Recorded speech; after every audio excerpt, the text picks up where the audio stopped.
Hello and welcome to the Megacast. Today's topic is data protection, disaster recovery as a service, and disaster recovery. This Megacast is produced by Actual Tech Media. On today's event, you'll hear from experts at Veeam, Cohesity, Rubrik, Druva, HubStore, and Clumio. Thank you to our expert presenters for joining us, and thank you so much to our audience for joining us on this Megacast event. We've got a great event lined up for you today.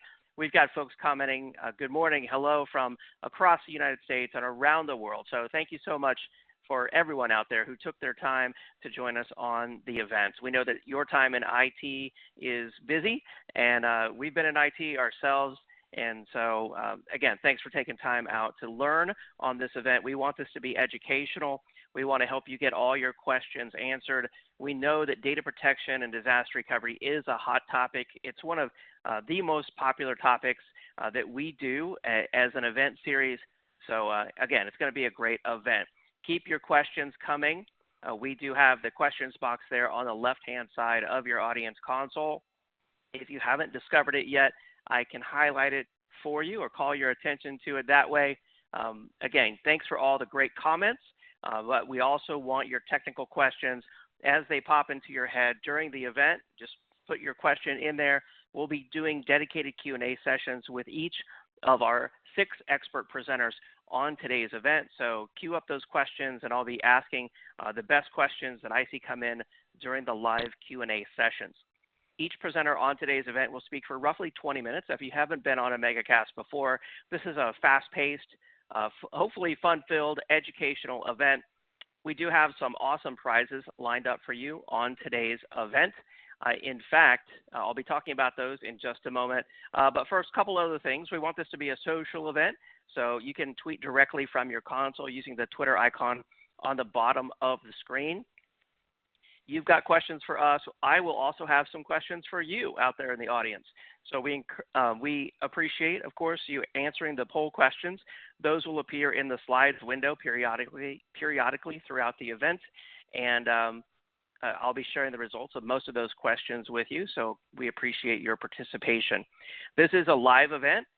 So things can and do go wrong in some cases. Hopefully not today. This is going to be a perfect event. If there is an issue with sound or presentation or video, simply press refresh on your web browser, and 99% of the time that will resolve it.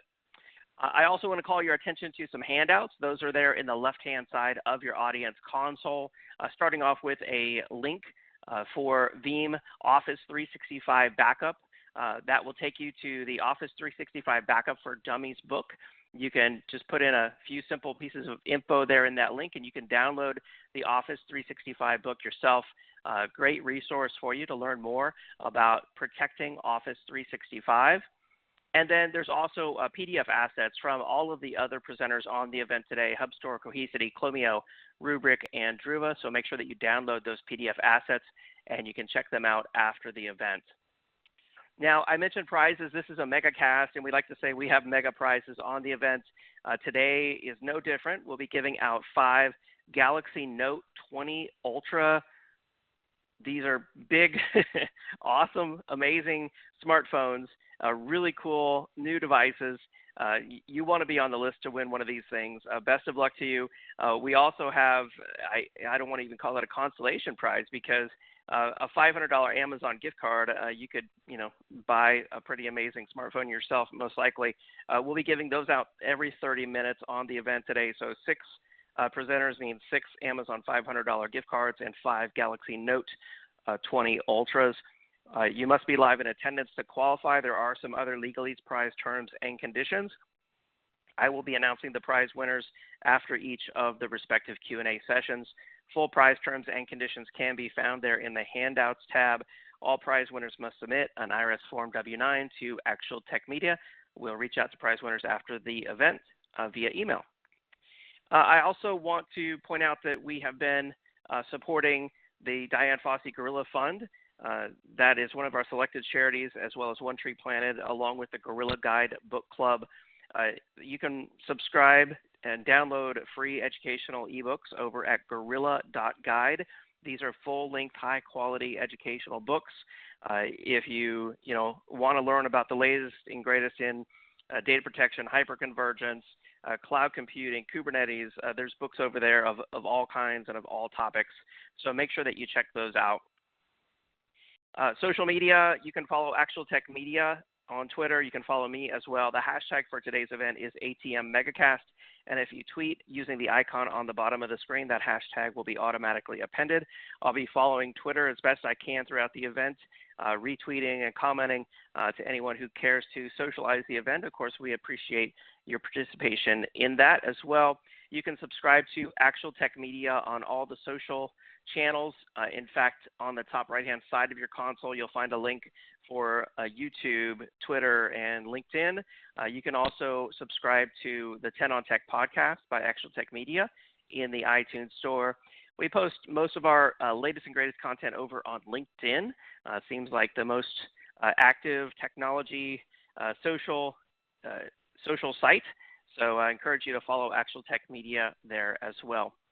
Now, before I introduce you to our first presenter here in just about 5 minutes, just a few introductory topics I want to talk about, and then I'll have a few poll questions for you out there in the audience. So, before we get started, just a little bit of stage setting here.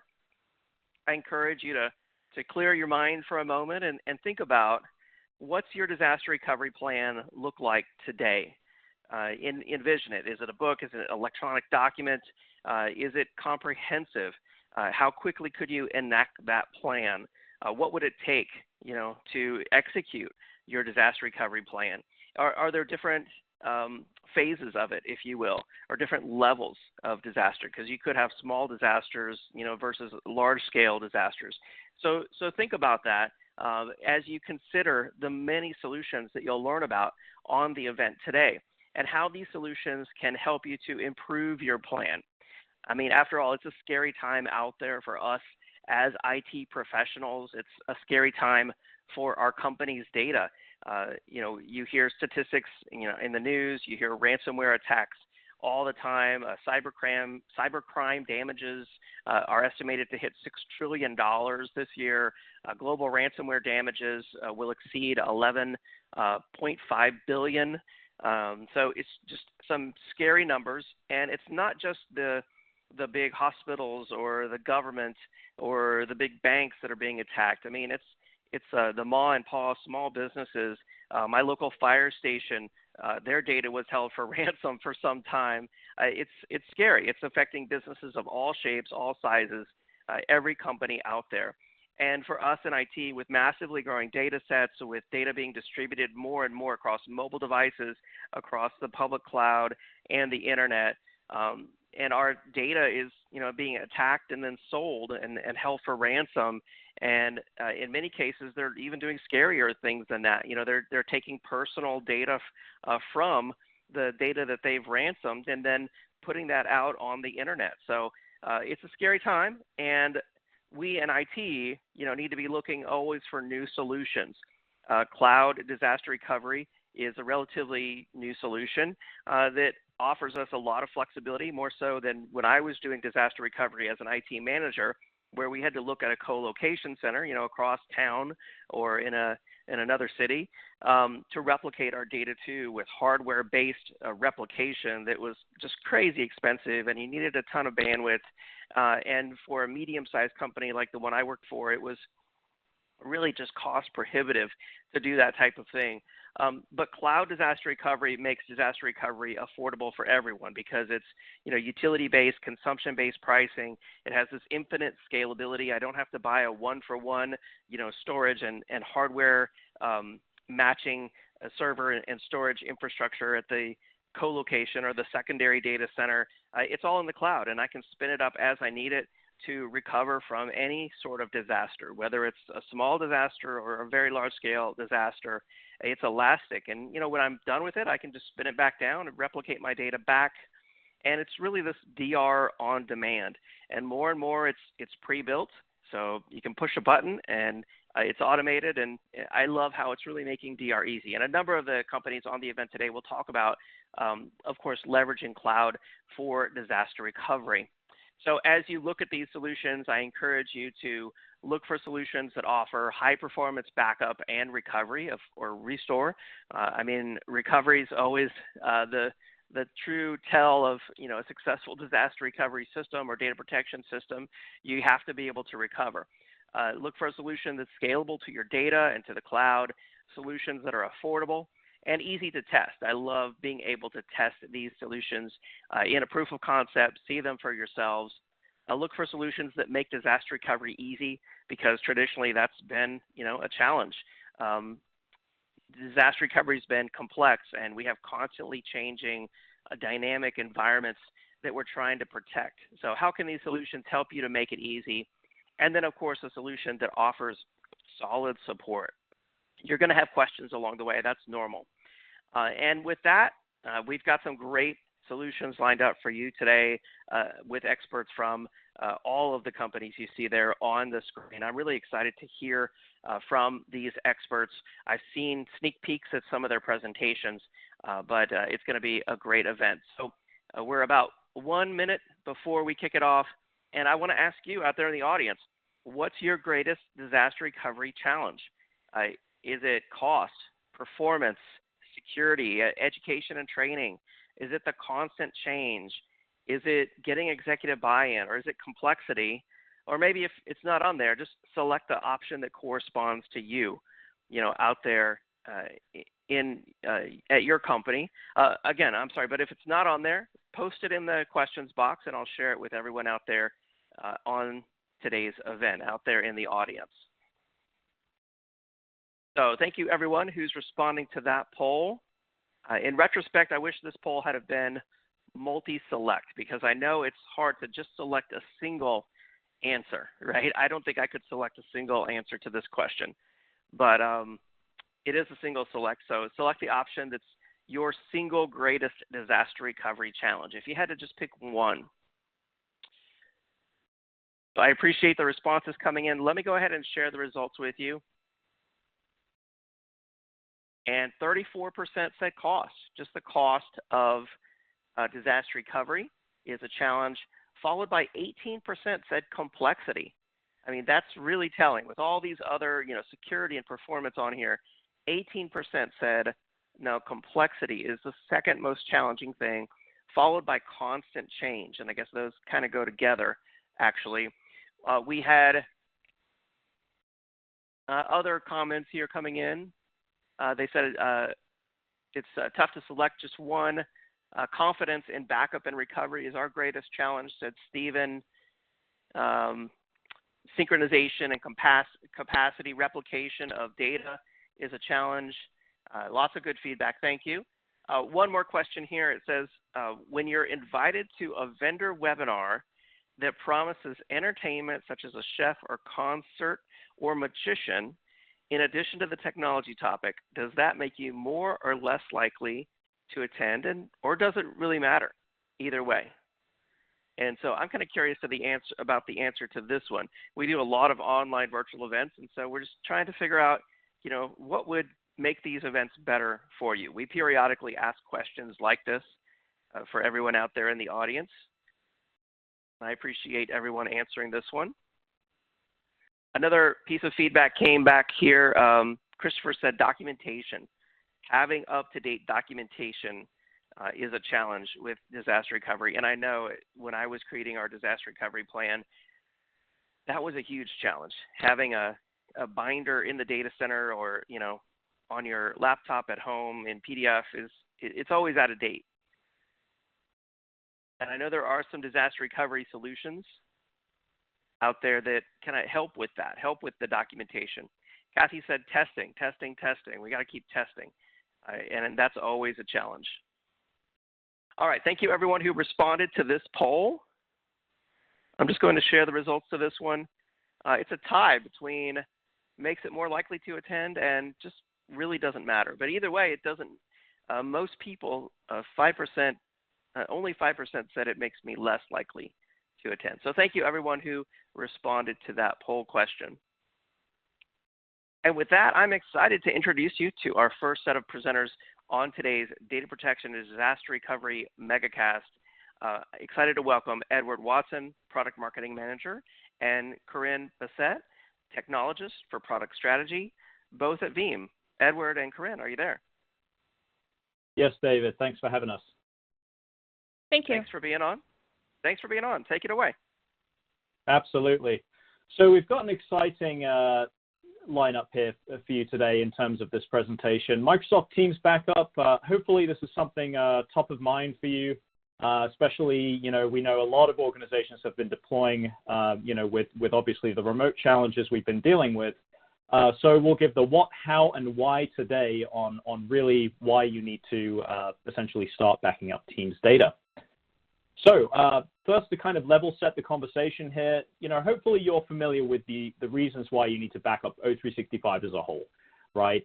Whether it's the accidental deletions that can happen, where data loss occurs, whether it's retention policy confusion and gaps. So I know we hear in the news sometimes where someone's applied a retention policy and actually wiped out the user data inadvertently, or perhaps the data falls outside the retention window and then is lost and there's no copy to recover from.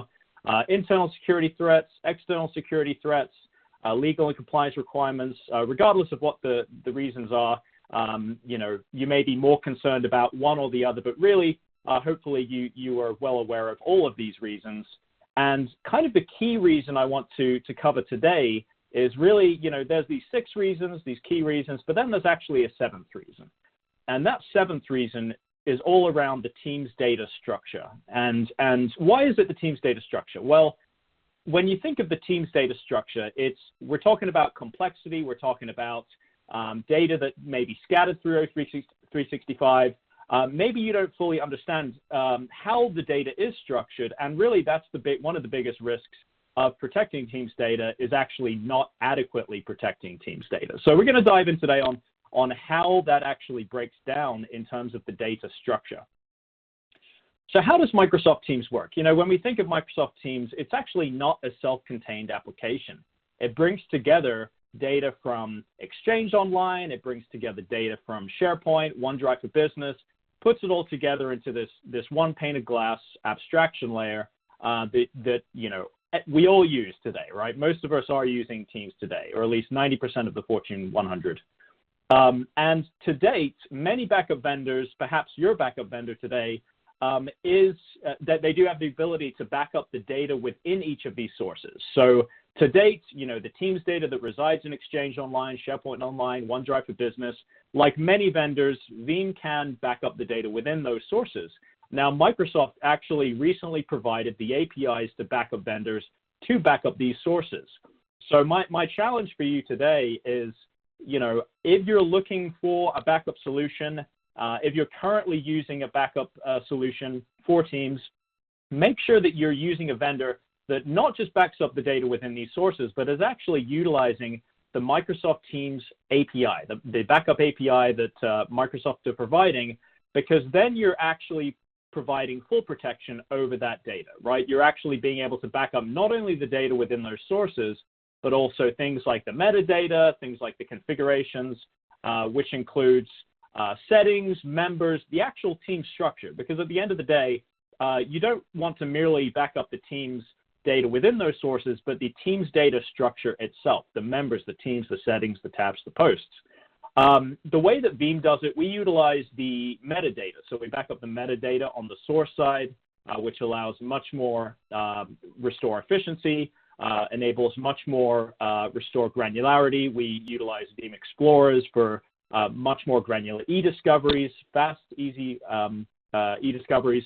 So again, my challenge for you today is if you are looking to protect Teams data, if you currently are today, make sure you're utilizing a vendor that's taking advantage of all the great APIs that Microsoft have put out. Make sure you're backing up the configurations, the settings, the tabs, the posts, the metadata, the team structure itself. And ultimately, with our solution, we will actually be rolling out we did actually shortly roll out the beta of that solution for Teams, version 5, and we will actually be GAing this solution in the next month. So stay tuned for that. If you are a Veeam, a Veeam fanatic, or someone who's using Veeam, definitely stay posted for that. Ultimately, what we're doing with the solution itself is eliminating the risk of losing access to the data, being able to give you the flexibility to store it in any storage target, whether that's on-prem, whether it's in cloud object storage, and giving you the restore options you need, as well as helping you meet legal and compliance. So I'm actually excited that we have Corinne on today, because Corinne is going to actually give us a little bit of a demo on the new Teams functionality that we're coming out with. So Corinne, take it away. Thank you. I'll go ahead and get the screen shared here and let me know when you can see it. I can see it. Perfect. So one of the big things we did was tapped into the Microsoft API for Teams, which was actually kind of recently released, which allows us to gather a lot of that back-end data and allowed for that granular backup to begin with.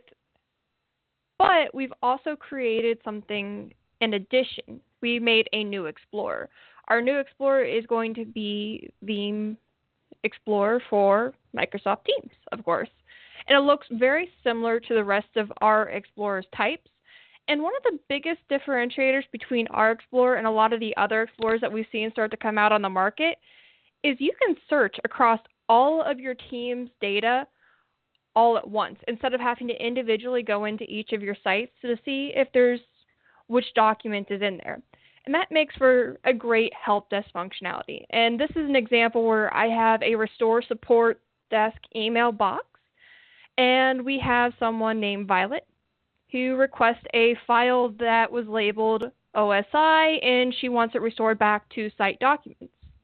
Instead of having to go through and seeing exactly when that was put in, I can come in, go to fields, go to the name of the file, because we have that name of the file, and we're just going to do contains to give us a little bit more flexibility. So just searching OSI, adding that to the list, and it'll quickly go through all of these backup sites and see if we can find that OSI file, which immediately is popped up here, and we'll restore that file back. It will require an authentication, of course, and it'll go ahead and do the changed items, missing items, or you can even restore only the latest version if you have multiple versions of a file. And we'll see restore for site documents. It should only take a couple moments since this is a fairly small file, but any size file should be fairly quick in the system because we're restoring back to the Office 365 environment. And if we want to see more details, just to confirm that file was successfully sent, and we can come over to Teams, and under our files, we'll go ahead and refresh this tab. And right there, the new OSA file that was requested by Violet is immediately back, which allows for really simplistic interactions for any type of help desk feature. And we have other granular restore types, as well as being able to get into your documents and posts. You can view any type of post before restoring if you want to open it first and then see, say, the shared responsibility model. You can open up to make sure that's the right version of the shared responsibility model that you want to send back. And it's as simple as that. Great. Well, thanks for that, Corinne. Great demo. So again, hopefully you are taking advantage of these Microsoft Teams APIs that have just come out. You know, we know that many backup vendors aren't taking advantage of these Microsoft APIs. So please make sure that if you are working with a vendor, just kind of do that double check and make sure that you're going to protect the Teams data the way it's supposed to be protected. A few takeaways here. I know this was a bit of a short presentation, but hopefully this does give you a bit of an idea on how Teams works and kind of what Veeam's doing to address this. But we would like you to read up or share this O365 Backup for Dummies ebook. This will give you a really, really good idea on what you should be looking for in a backup solution, kind of a checklist of different things, really help you navigate through a lot of the discussion points we had today. And also, we encourage you to see for yourself. So please take a free trial. This is free. This product is free for up to 30 days. You could be easily deployed after this presentation takes place. So very, very easy to get up and running and protecting that O365 data. And lastly, we would encourage you to join and sign up for our Veeam Live presentation happening October 20th. You can learn with live insights and perspectives from our experts, connect and really, tap into our network, and of course, get up to date on all the latest on data protection strategies from Veeam. So with that, I thank you very much, and we'll go ahead and open it up for questions, David, I think. Excellent. Cool presentation. I love this live demo of this exciting new feature from Veeam. Thank you, Edward, and thank you, Corinne. We do have some questions for you from the audience. While we do that, I'm just going to bring up this poll that says, what additional information would you like about the Veeam solution? And I encourage everyone out there to please answer the poll. We do appreciate that. We'll leave that up while we take some Q&A. So there's a number of questions coming in. I'm not sure if you all see those there in the queue. I'm just going to start with this one. The first question here is, what about, they're asking about Microsoft Stream. Can Veeam back up Microsoft Stream? Veeam can't back up Microsoft Stream at this point, simply due to the fact the API for the data access doesn't exist on the Microsoft side at this point. And even if you try to back up an object storage location, we're unable to, because you can only see the geolocation of your data. You can't see the specific buckets streams are being saved to at this time. Okay, interesting. Good to know. Next question here, what about the storage options for the data that Veeam backs up here? What options do we have for storing that? Sure. So we have lots of different options. I did mention on-premises and cloud. You can actually utilize object storage, AWS S3, Azure Blob, IBM Cloud. We have an ecosystem of service providers, so that's a big differentiator for us as well. We really give you the flexibility to back up wherever you choose for the most part. Nice. And then there's a number of questions here about the pricing model. I'm sure you've heard that one before. How does the pricing work, or how does the licensing work with this? Yeah, good question, David. So we actually mirror Microsoft's licensing for O365, so there's no confusion at all when you go to implement the solution. Starts at a per user per month basis, so it's very much aligned with Microsoft's pricing. Starts at $1.50 per user. Very reasonable, competitive pricing that our customers favor quite a lot. Excellent. And is it true? Can you use this backup solution without Veeam on premises? Are these separate, or is it a single solution? How does that work? Yeah, so I think that's probably referring to Veeam Backup and Replication. That's our flagship product. That's actually separate from Veeam Backup for Office 365. So it is a standalone solution that can be deployed by itself. Okay, nice. So even if folks aren't using Veeam Backup and Replication, they can get started protecting Teams right now with this. And like you said, more and more companies are using Teams. I know we use Teams at Actual Tech Media, so definitely something that a lot of companies out there need to be looking at. So many questions. Yes. One quick clarification there, David. So we recently released the beta of this of the Team support. The official GA on the Team support will be in 1 month's time. So this is kind of a debut intro to the solution for your audience here. Oh, good. Thank you for clarifying that. Yeah, because there was another question here about when will this be available. So we got about a month absolutely. to go. Yeah. So 1 month from now, you will have Team support. Okay. Excellent. All right. Well, it looks like that's all the time we have in our question and answer slot here, but there's a number of other electronic questions. Maybe you can get back to those, Edward and Corinne. Really cool presentation. Thank you so much for being on. Great. Thanks, David. And I want to encourage everyone out there, as Edward mentioned, don't forget to download the Office 365 Backup for Dummies ebook. You can actually click on the link that's right there on the screen in the bottom right-hand corner, or you can go to the Handouts tab, and you can actually click on the Veeam link right there at the top and download that Office 365 for Dummies ebook there as well. So I've just brought up another poll question that says, what's your time frame for adding new or updating existing data protection or disaster recovery solutions at your company? And I'll leave that up there while I announce our first Amazon $500 gift card that's going out to Stephanie Long from Minnesota. Congratulations, Stephanie Long from Minnesota. And what the heck, right? Let's go ahead and announce our first grand prize. We've got our first grand prize. Again, that is where did it go? Samsung Galaxy Note 20 Ultra. So this is the first of our 5 grand prizes, and it's going out to Todd Lindbergh from Montana. Congratulations, Todd Lindbergh from Montana. Thank you to everyone out there who responded to the poll question on the screen. We do appreciate that. It's time to keep this Megacast moving. So now, I'm excited to introduce you to our next presenter, welcoming Mr. Dave Henry, Product Marketing Manager at HubStore. Dave, are you there? Yes, I am. Thank you for being on, Dave. Take it away. Oh, no problem at all. Definitely looking forward to it.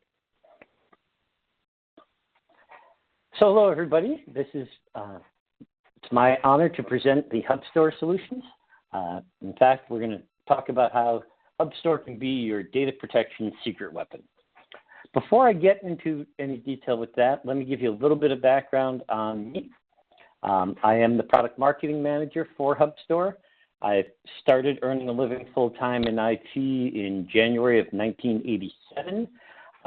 So I've kind of been dabbling in backup, well, not dabbling, sometimes I've lived and breathed it, backup and disaster recovery for a while now, pretty much as parts of every point of my career.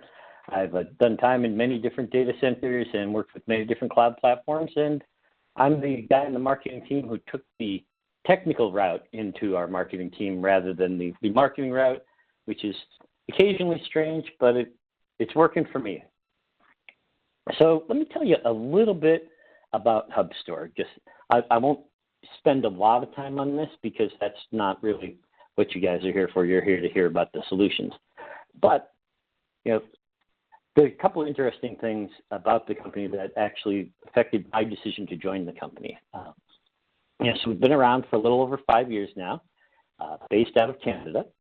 The company was bootstrapped and is majority owned by the 2 co-founders. What this means is the company had 0 debt, no outside loans, and no outside investors whatsoever. No angel investors, no venture capital. So we are not bound to anyone else's idea of what we ought to be doing. We're able to focus on what our customers need. During my interview process, the company was described to me as customer funded, which turns out to be a fancy term for we're profitable and have several customers who are paying the bills for us. So we've built the business to the point where some organic revenue growth. We're doing this with high quality software and very direct and meaningful customer engagement and continual innovation. A lot of companies talk about using an agile model for their development. HubStore is actually doing it. This week alone, I've actually seen 3 updates pushed to our platform. Among that was a couple brand new features, a couple bug fixes, and some improvements on existing features. So continual innovation happening throughout. It's that innovation that's helped fuel the growth of our company.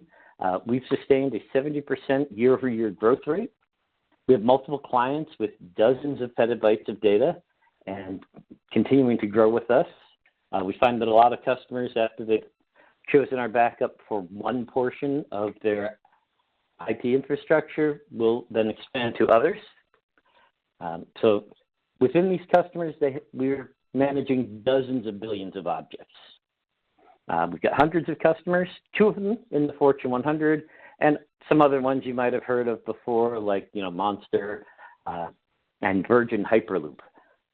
I always like it to hear when the creators of early adopted technology are going with us. So I'm going to get right into the part where the title came up here. Hopefully that had intrigued you. Yes, it can be your secret weapon. So if you were like me and first heard the term secret weapon from comic books when you were kids, or if you were introduced to them through the 007 movies, you know that all secret weapons have some very basic things in common with each other. First, they're secret. No one's carrying their secret weapon around everywhere they go. In 007, Blofeld carried his cat everywhere, not the remote control to his secret weather device that he was going to use to take over the world. They're remarkably single purpose. Secret weapons are designed to do just one thing, and they do that one thing extraordinarily well. For example, let's say Lex Luthor has somehow managed to manufacture or otherwise acquire a sticky blob of kryptonite. Well, he's not going to carry it around in his pocket all the time. He's going to save it, keep it safe in a vault, probably a lead-lined vault in his lair, until he knows that confrontation with Superman is coming up. Now, it's only effective at Superman, only effective against Superman. If he throws it at anyone else, he might stain their shirt, but that's about it. But on the other hand, as far as it being completely effective, it's pretty much deadly for Superman. If he throws it and hits Superman, the fight's pretty much over. So there are a number of ways in which HubStore is similar to secret weapons. First off, for many of you attending this webinar, this may be the first time you've even heard of HubStore. We seem to be one of the best kept secrets in IT, and we're looking to change that. So now, so we've been a secret, but now we're revealing ourselves because this is the time you should begin using us. HubStore's cloud data platform is designed to do one thing. It's designed to protect your data. It's going to keep your data safe automatically based on the policies that you specify. We're providing this as backup as a service, so we're keeping your data safe from being lost. Let's face it, we're all just one typo or one misclick away from data loss, or unfortunately, one disgruntled employee. We keep that data in a secure and encrypted cloud to make sure that data is kept safe from theft. And we take advantages of blob storage in the cloud in order to ensure that your archives are immutable, meaning they're safe from change, whether that's due to any malicious intentions or someone trying to change something for their own purposes, or just due to things like simple bit rot. So I mentioned some of our customers before, so I won't talk about Virgin Hyperloop. They're a really interesting company. They're looking to create that ultra-fast travel. They have probably by now it's a little over 125 terabytes with us. They're a young company, even younger than us. They're doing it with their Microsoft 365 backup. They're using it to back up all of their messaging and collaboration that they're using through Slack, and we're doing backups for all of their VMware vSphere virtual machines. In addition, they're taking advantage of file system backup and cloud tiering as well. So they've got some online shared file storage that we're backing up for them, and then they can set up automatic tiering with us so that they set the policies for when data moves to the less expensive archive tier, and their policies automatically set the data retention periods. So we're able to streamline all of their backup and archive needs, and we're able to support the critical legal and IT security workflows that they have for protection of their intellectual property. So let me explain a little bit about our platform and how it works. So the first connection through here that customers will experience is our web app service. We have two different types of consoles people can use to connect to that. We have the admin console and the end user console. So for example, you might give your database administrator access to do restores to the databases, but not to anything else. We use Azure Active Directory to authenticate those users. We store everything in the blob storage. As things are coming in, we're storing all the metadata in Azure SQL instance. And then in near real time, as soon as the data's been stored, we run an indexing service against it. That's full text indexing of the content and its metadata. This allows for blazingly fast search results later. And we're taking advantage of a lot of our data capture and backup services. So there's four areas in which we can provide support to our customers. The first is your on-premises data environment. So things running in your data center, our capture and backup services connect you to our cloud platform. So regardless of the number of on-premises data sources you have, we can work with them all. We can work with various types of servers, various types of shared storage. We can provide backup for your Microsoft Hyper-V or VMware vSphere virtual machines, as well as across the board there. So yes, as all of that backup data comes in, again, it goes to the blob storage and is then indexed by our index server. All the metadata and indexing data is stored in Azure SQL instances. So another area we're doing a lot of work with our customers is in the public cloud infrastructure or platform as a service they're working with. We can provide backup for customers Azure Blob Storage or Azure File Storage. We're also providing backup for VMs that customers have running on Azure. And we can also do backup for AWS S3 storage.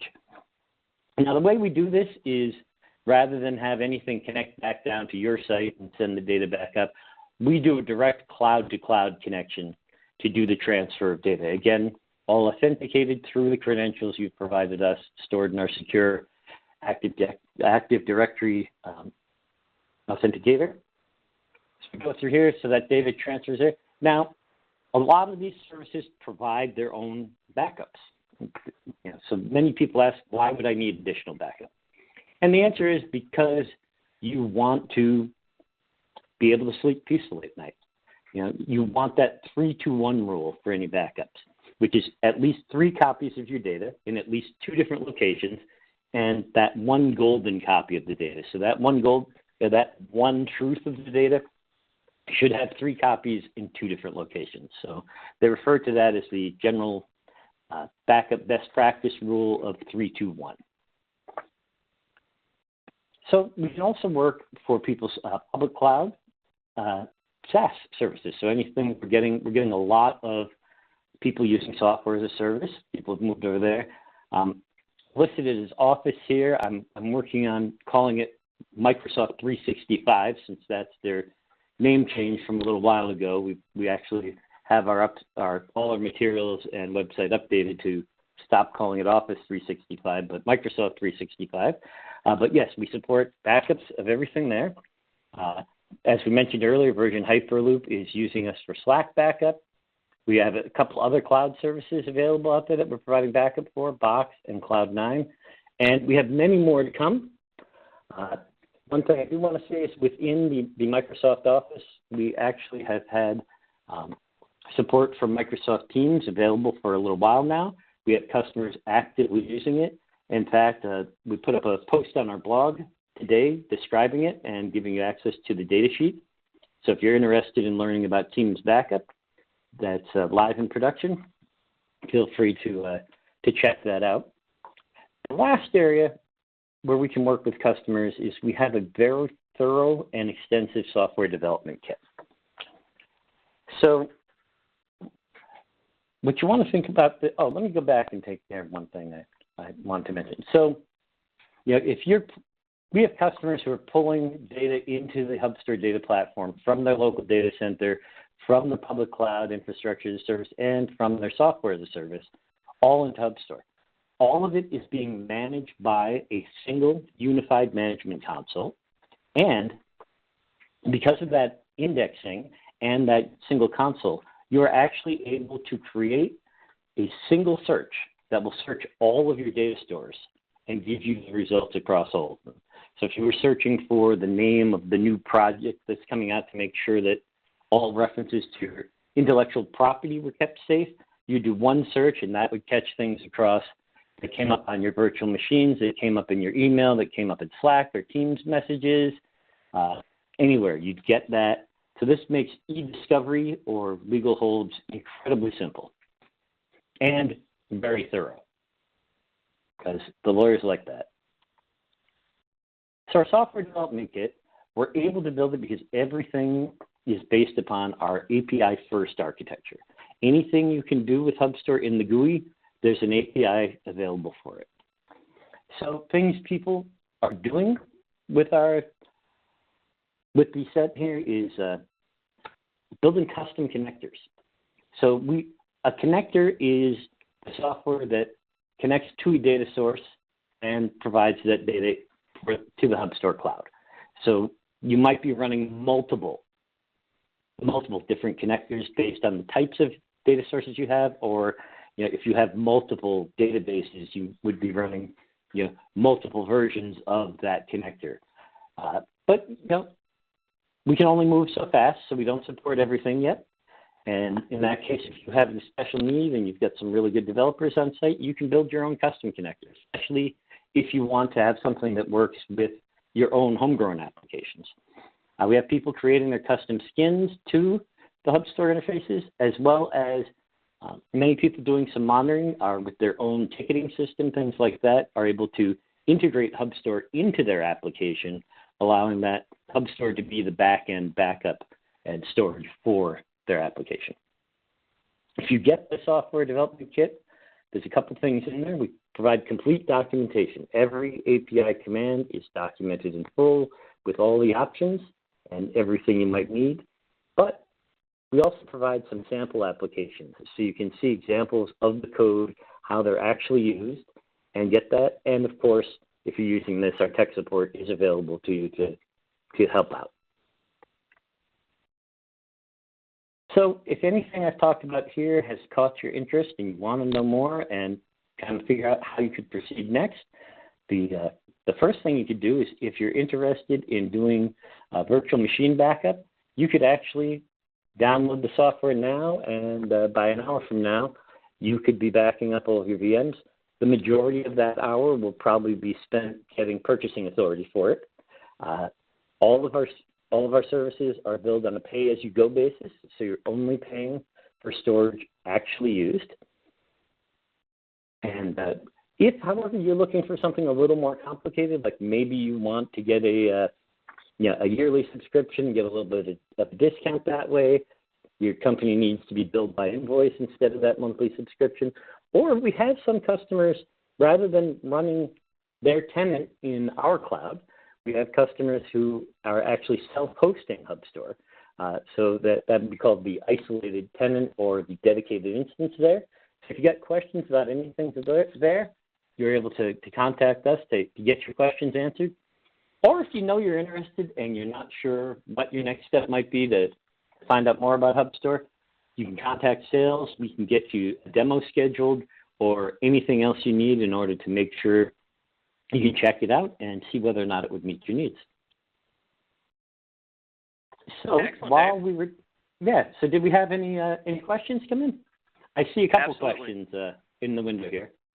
We do. So Yeah, let me answer. Okay, yeah, if you want to do the poll first, and then I'll dive into some I questions. just want to tell everyone out there in the audience, we brought up a poll there on the screen for your response. We appreciate that. It just says, what additional information would you like about the HubStore solution? So, Dave, go ahead. If there's questions that caught your eye, feel free. Yeah, so I see a question about how we prevent the deletion of data. So the question is, do we use Worm or some other method? And the answer is that Worm is a very generic term. It's a large category that covers a whole bunch of different ways of doing Worm. Worm, it means write once and read many times. So you're basically writing it once, and then that data cannot be changed. We use blob storage or object storage in the cloud, and the way object storage works is it creates an immutable, unable to be edited object. When you store things, if you make a slight change to that object and try to resave it, you're actually creating a brand new object.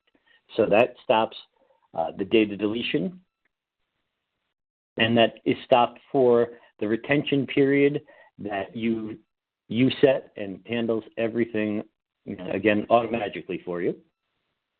I see a question about using the new Microsoft API for granularity. Absolutely. With our Teams backup, you can set, for instance, you can set backup policies at the overall Teams level for per individual workspaces, per user, per channel, whatever granularity you would like and best suits your needs. Consumption-based pricing. You can get pricing info on our website. I'm not going to go into too much detail for that right now. The basic is you're paid for the storage you're using. So basically the amount of data you back up. And you can have two tiers, the regular tier or the archive tier. The archive tier is about 10% as expensive as the regular tier as far as gigabyte per month cost. So you can drop that down. Does a client need to be installed on original hardware? Sometimes the connectors may need to be installed on the server in order to make sure things are working, just basically a tiny bit of software that allows for the connection. And otherwise, there is no dedicated server you need on site to run management or anything like that. And you do not need, everything is through a software-based console. So you can run it from anywhere. And you have that unified management console across all of your backups and searches. All right, were you seeing any other questions? I'm still trying to catch up with them here. Absolutely, yeah. Lots of good questions coming in here for Dave at HubStore. Keep those coming. One question I did see I wanted to ask you, Dave, and that was about for virtual machine backup. Actually, I think you covered that one about agents. Well, it's a little different for virtual machine backup. So okay. Our virtual machine backup is agentless, which means there is no software installed on the individual VMs. There is some software connections required to the physical host in order to get those backups. But because it's not, you don't have to install an agent and configure each and every single virtual machine. The virtual machine has full access to all of the resources that it has reserved for it. And so the backups will not affect the performance of the virtual machine itself in any way. By doing things, setting policies at multiple levels, you can set policies at the virtual data center, the cluster, the host, or the individual virtual machine level. If I set things at the cluster level, any new virtual machines added to the environment will be automatically protected the next time backup runs. It eliminates a step from anything you have to do. When you create that new VM, you don't have to change your backup policies. You don't have to install software. HubStore will just take care of it for you automatically from the moment that VM is created. Very nice. I like that. Another question, what about for public cloud backup? You said more providers will be supported in the future. Any hint as to which ones they might be? So I know for a fact that my boss is listening here, so I'm going to tell you that I wish I could give some more details on the ones there, but that is, I'm going to try and be very precise in my speaking here so that I don't get in trouble. There's a number of things on the roadmap and some good stuff coming. If there's a specific public cloud source or SaaS provider that you're looking for, that you don't see we have support for, reach out to us at that sales@hubstore.net mailing address and let us know, because we're, of course, prioritizing them based on perceived demand for them. So if there's something that you're using that you don't see backups for and you'd like to see, let us know. And that can affect our development process, or at least the development scheduling. And, of course, if you have something and that is not widely used elsewhere, you always have the option of using the SDK to build your own custom connector so that you can still use HubStore with that.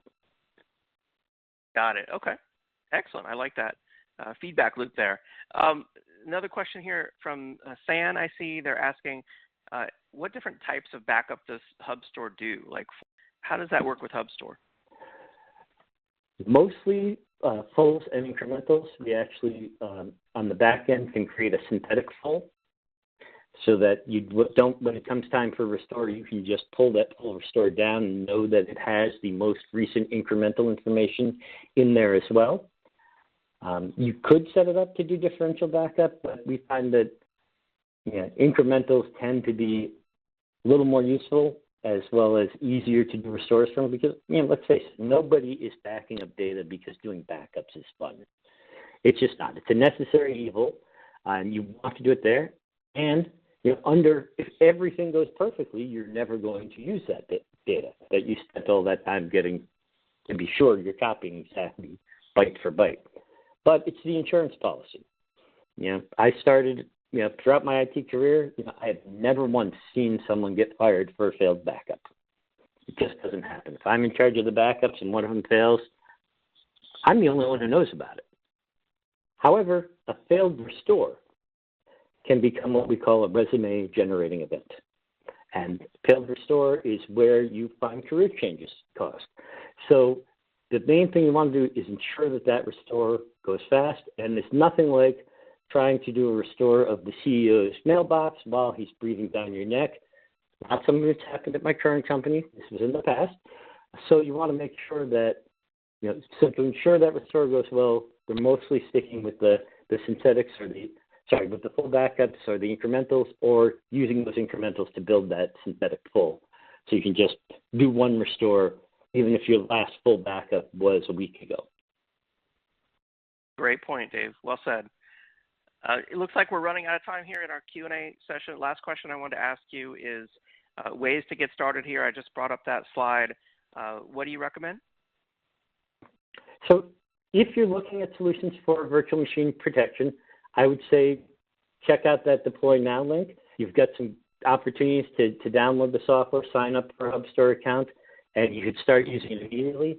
Since it is consumption-based on storage, if you need to do a proof of concept first, do it on some small, maybe your dev test environment, and look at it there. Or, if you're not sure of anything else that you want to do, you can definitely, there's a contact form on our website, or you can just email sales directly at sales@hubstore.net, and you will get some personal attention reaching back to you to help you figure out what your next steps are. Again, especially if you want to see a demo, we'll get that set up. Excellent. So thank you, everybody, for your time. I definitely appreciate it. I know everybody's busy these days, so thanks for spending some of your day with me. Thank you, Dave. Great presentation. Thanks so much for being on. Oh, no problem. Anytime. And one last thing real quick, if you are looking for a way to get started, get more info, if you look at your tabs on the interface here, you will see that there's a handouts tab. So there's a PDF up there that you're able to download. Great point, Dave. The handouts tab there does have a nice HubStore ebook. I want to call everyone's attention to that, the Cloud Data Management Platform ebook. So make sure that you download that and check it out after the event. And for more information on HubStore, I should point out those links there on the slide are actually hyperlinks. If you mouse over hubstore.net/deploy now, that is a hyperlink. If you click on that or speak to a technologist, a hyperlink as well, even the email address.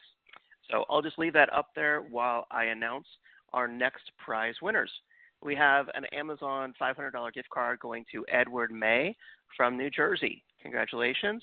And another grand prize going to Scott Steinhaus from Minnesota. Congratulations, Scott Steinhaus and Edward May. Lots more grand prizes and gift cards still to give out, so make sure you stay tuned. All right, and with that, I'm excited to introduce you to our next presenter on today's Megacast. Excited to welcome Raj Dutt, Senior Director for Product Marketing at Cohesity. Raj, are you there? Hey, good morning, everyone. Good morning, Raj. Thanks for being on. Take it away. Hey, thank you so much, guys. It's great to be here. Hope everyone is doing well, staying safe at home.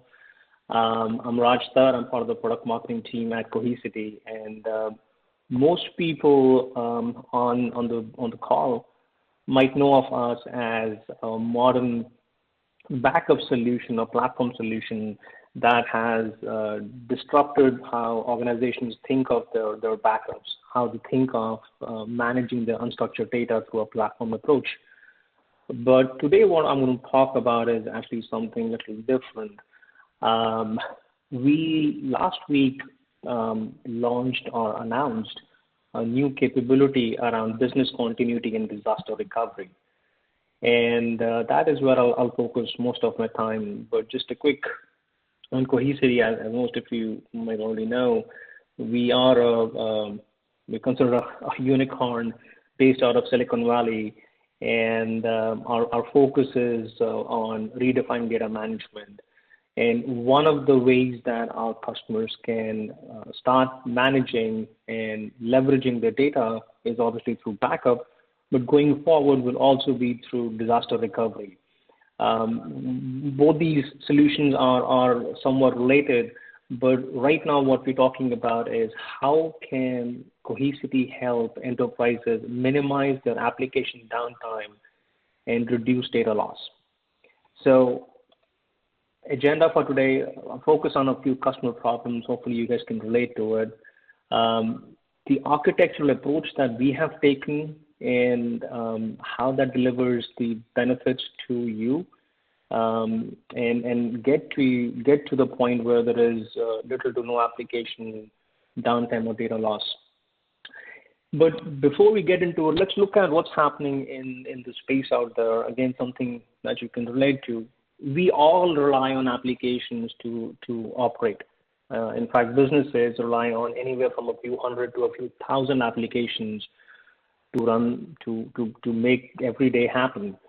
But none of these applications are one size fits all. They are all different tiers, and the applications I'm talking about are, think of, if you're a manufacturing facility, the CNCs that you're operating.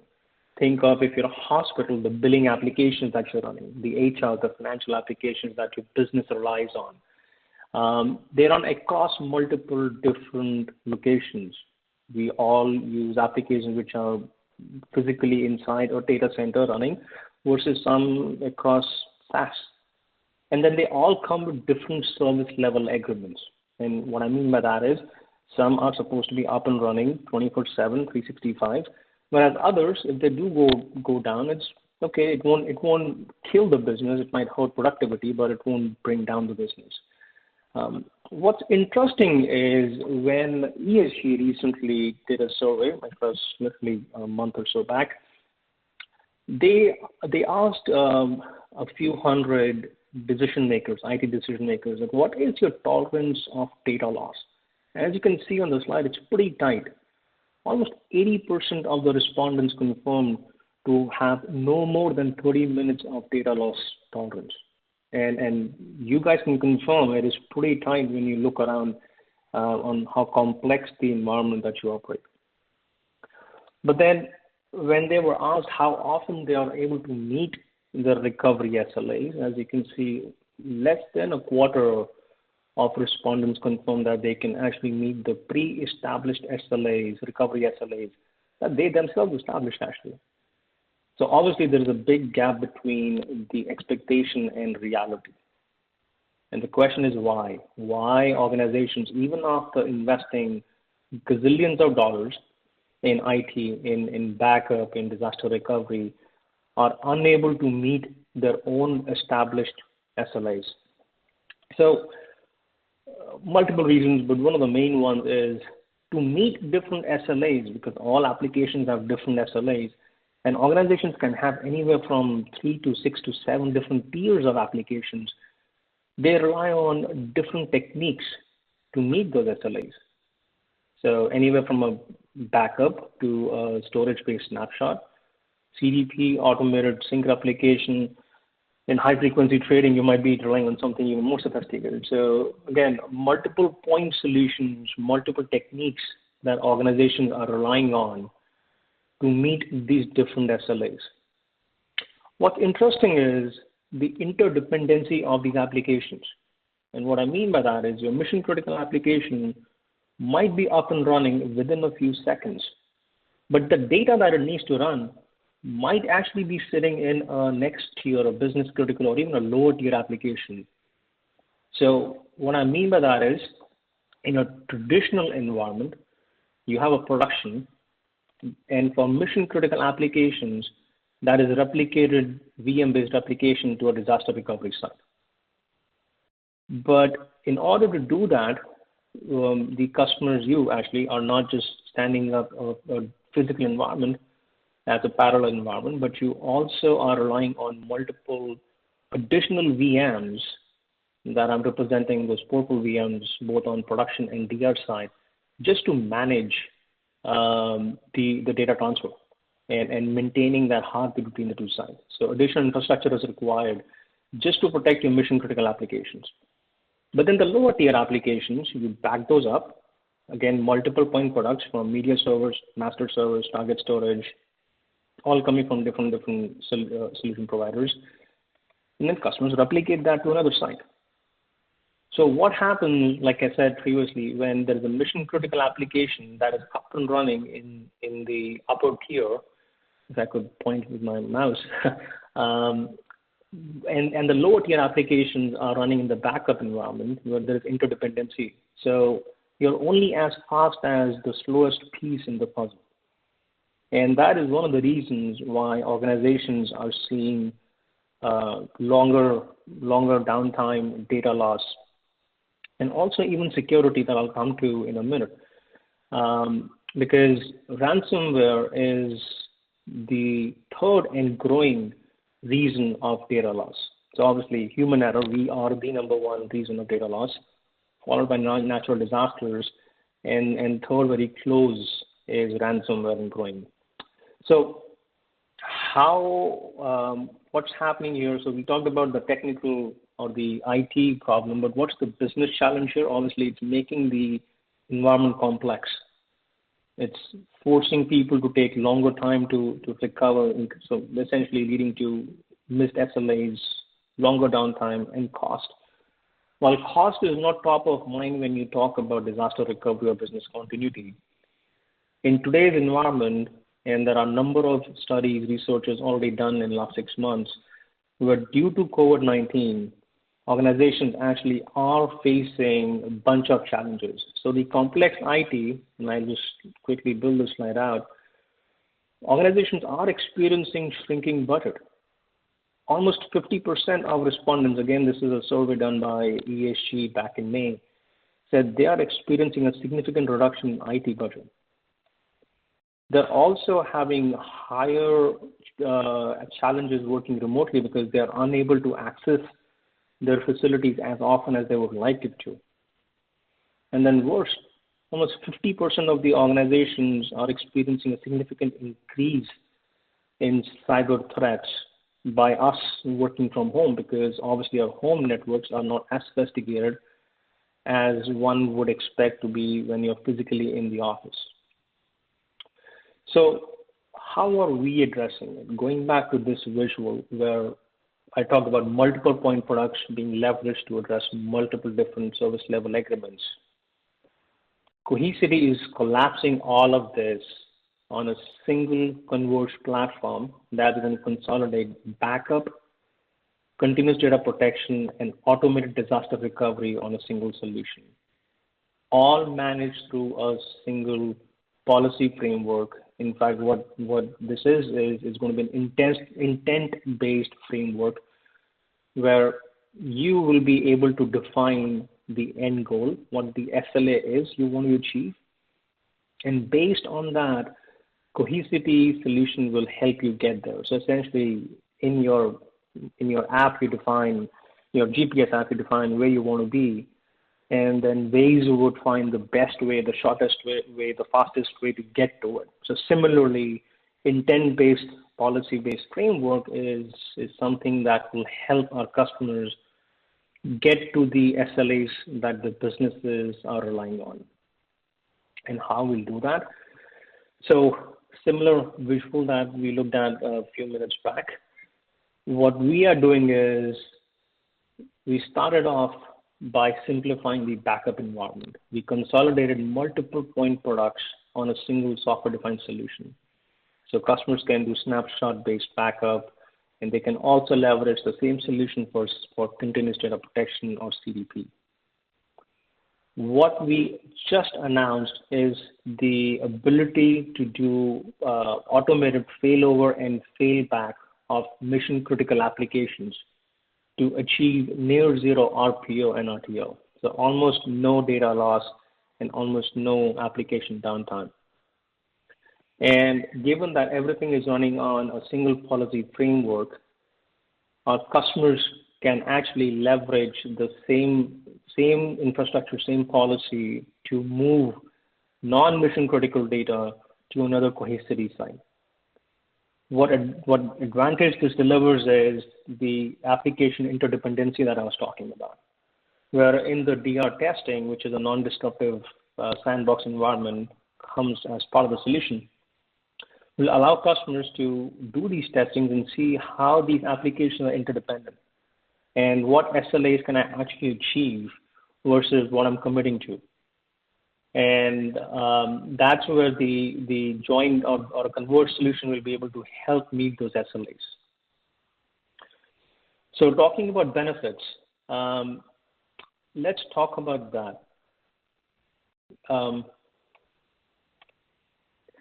So how are we simplifying operations? Like I said, we're consolidating data and workloads on a single platform, all managed through a single UI. I kind of missed that in the last slide, but everything that we talk about is managed through a single SaaS-based user interface.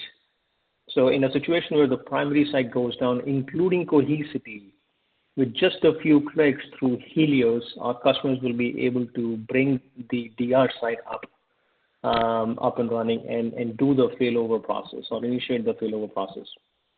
The solution is agentless. It doesn't rely on any additional infrastructure, no additional VMs to deploy and manage, which also helps us to scale rapidly because, yes, it's easy to deploy something, but it's hard to maintain. It's like it's easy to buy the elephant, but it's hard to feed that elephant.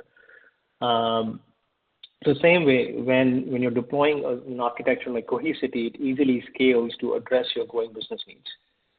The automated DR testing that I was talking about, a sandbox environment where you can actually do testing on fly to understand how easily you can meet those SLAs, how real those SLAs, realistic those SLAs are. And then the built-in reporting, the audit capabilities that will help customers meet those internal SLAs, those compliance SLAs, because almost every organization has some defined SLAs they would like to get to, and then there are rigorous testings that happen. So all of those will be supported with audit trail and reporting built into it. We talked about meeting SLA, so the solution, obviously, given it's a converged solution, it gives near zero data loss, almost no downtime. The interesting thing is the ability to recover from any point in time. So it could be a few years that you can go back to, or a few seconds before the disaster hit. And I want to talk more about this in the next slide because it's very critical when you talk about ransomware attacks and how, as an architecture, a modern architecture, we are able to defend against ransomware attacks and also give you intelligence and visibility to meet recovery SLAs in a clean way. And then we talked about the automated failover, failback, and the scalability. The goal to address your cost, because with a simplified operation where you're not maintaining multiple point products, you're not doing troubleshooting all the time, you gain time back. With little to no downtime or application or data loss, you gain time back. But also how you're reducing your TCO is by reducing your data footprint. Given that all your data is sitting in a single environment, we are able to dedupe and compress across workloads, across data source.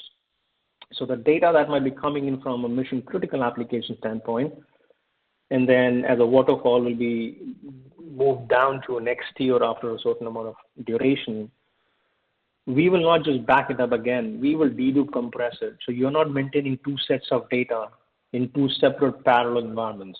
It's all single infrastructure, all single environment, which will dramatically reduce your data footprint.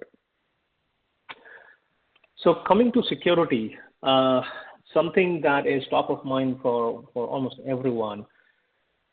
When it comes to recovering from a ransomware attack, how are we addressing that? Starting with immutability built into the platform.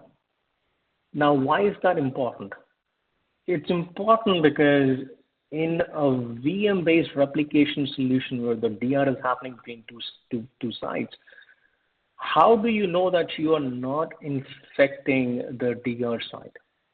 How do you know that you are not moving or replicating a malware from your production to the DR site? So in Cohesity's case, a malware is unable to modify the data that is sitting on Cohesity. That's where the immutability comes in. That's where our data lock capability comes in, which is WORM. But most importantly, when you're doing a failover or you're recovering, how do you know you're actually recovering from a clean point? So the lack of visibility is sometimes you can be one of those guys who reinfected the vulnerability or a cyber threat in the DR side. Whereas in our case, the machine learning capability built into the platform based on a number of things, including data ingest rate, change in data signature, change in data type, we recommend a clean point in time to recover or fail over from. Now you can choose to go and pick another time, but the ability to get that deep visibility and ensuring that you're recovering from a cleaner point is huge when you're recovering from a ransomware attack. Because the last thing that you want is infecting your DR side. And then finally leveraging the playbook capabilities, the automated failover and failback, which eliminates the manual guesswork from the whole process. So doing quick check on our architecture here. So obviously the goal for Cohesity has been how do we simplify, how do we redefine data management? So it all starts by simplifying that process, by consolidating not just backup point products, but now doing automated DR on the same platform, all managed through a single policy framework, intent-based framework. You define the SLA, we will help you get to that point. All managed through a single user interface. Global space efficiency. So you're doing dedupe compression across your data sources, across your workloads in a single environment, so which helps to dramatically reduce your data footprint. Instant access. You can, again, the data that you're moving in the native format. You don't change the format of the data, which helps to recover in time with little to no downtime or data loss, and recover to any point in time. And then ransomware protection. It's built into the platform. It's part of the architecture. It is not a bolt-on thing that we thought of later on. Since day one, the architecture has been immutable. The machine learning capabilities have been there for a number of years now, and the machine learning model only gets better over time. So what we're doing here is a single platform that manages multiple workloads, from backup to automated DR to file services, and then reusing that data for dev test and analytics without making multiple data copies. Managed through a single SaaS-based user interface with machine learning built into it. And then the ability to bring services to that environment, again, going back to the point of simplifying operations, simplifying data management. Instead of making copies of data, lifting and shifting it to another environment, we allow customers to do all of that in a single place. So how does this solution, the automated DR, compare to the legacy approach? Starting with, it's a converged solution. It converges not just one or two things here. We're looking at a snapshot-based backup, continuous data protection, and automated DR in a single software-defined solution managed through a single policy framework, single UI. So I actually was a little ahead. So yeah, all managed through a single policy framework, all single UI. Non-destructive testing. Going back to what ESG found out, less than a quarter of respondents confirmed that they are able to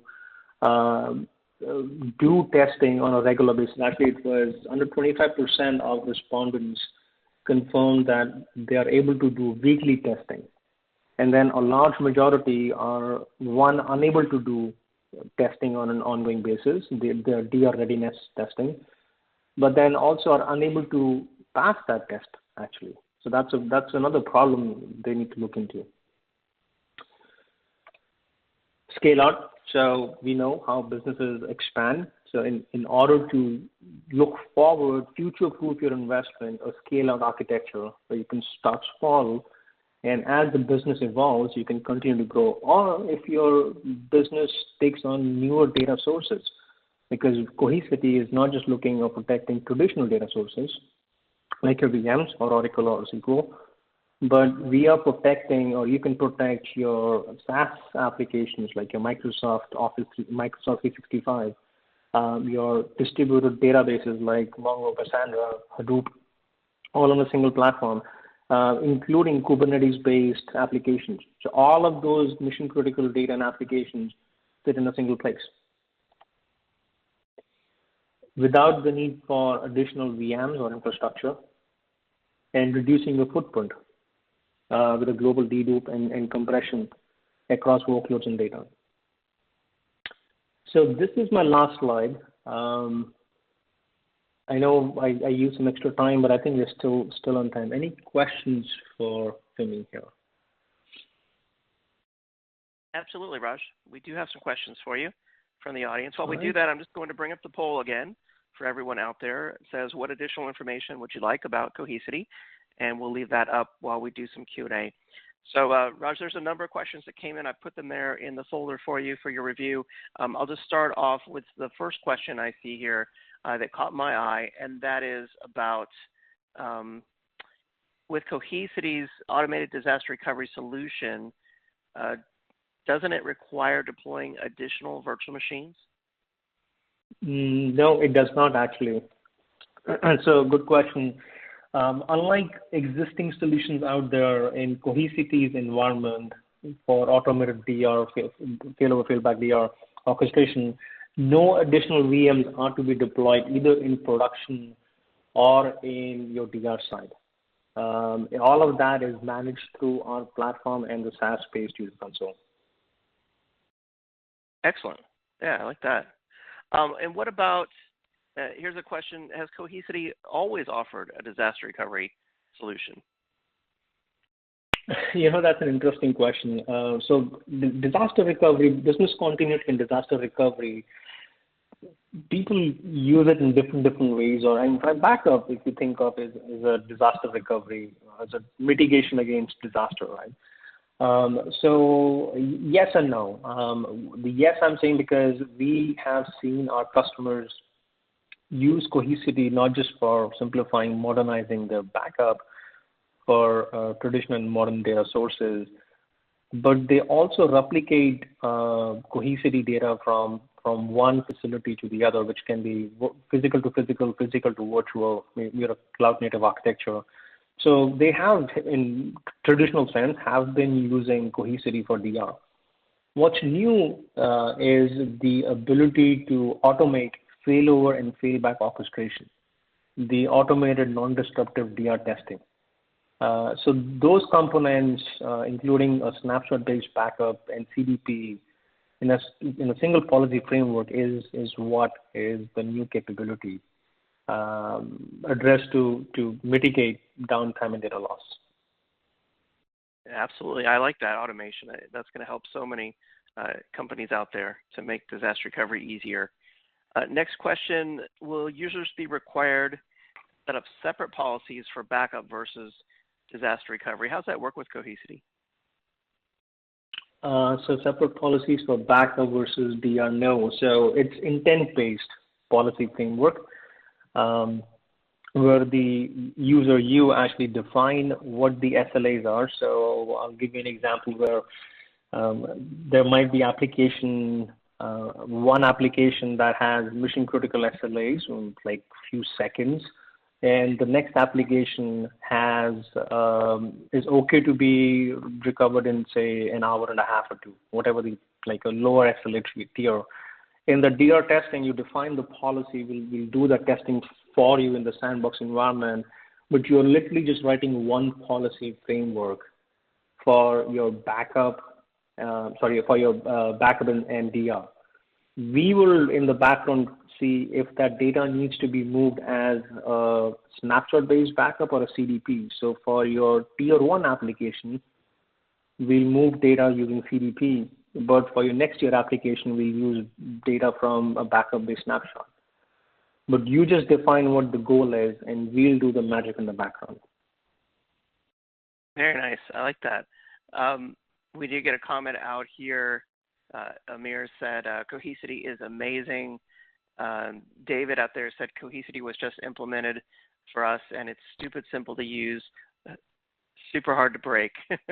Another question. Will users, we did that one. What about disaster recovery to the public cloud? Can you do that with Cohesity? Absolutely, you can. So again, the solution is designed for multi-cloud environment. In fact, that's what we operate in nowadays. Customers have on-prem, they have edge locations, but guess what? They have multiple cloud deployments.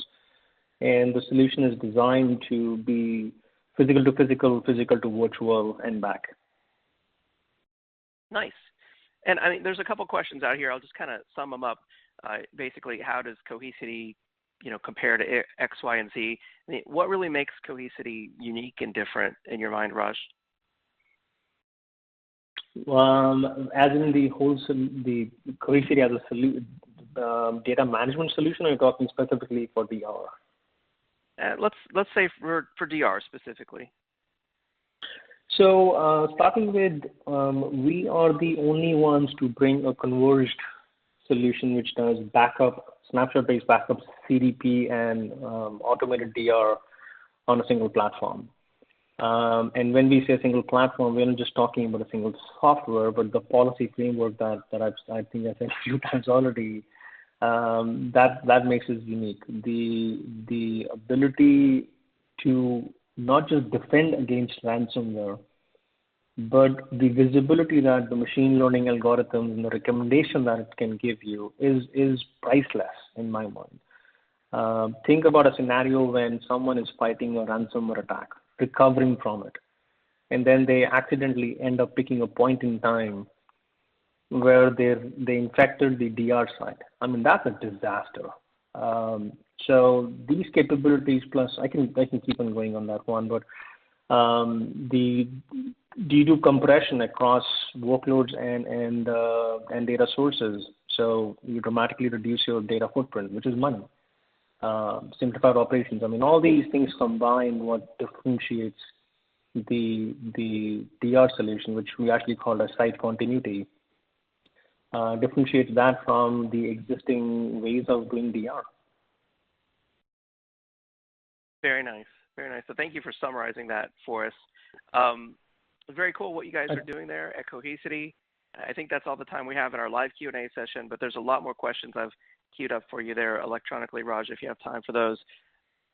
Thank you so much. And thank you to Cohesity for supporting today's event.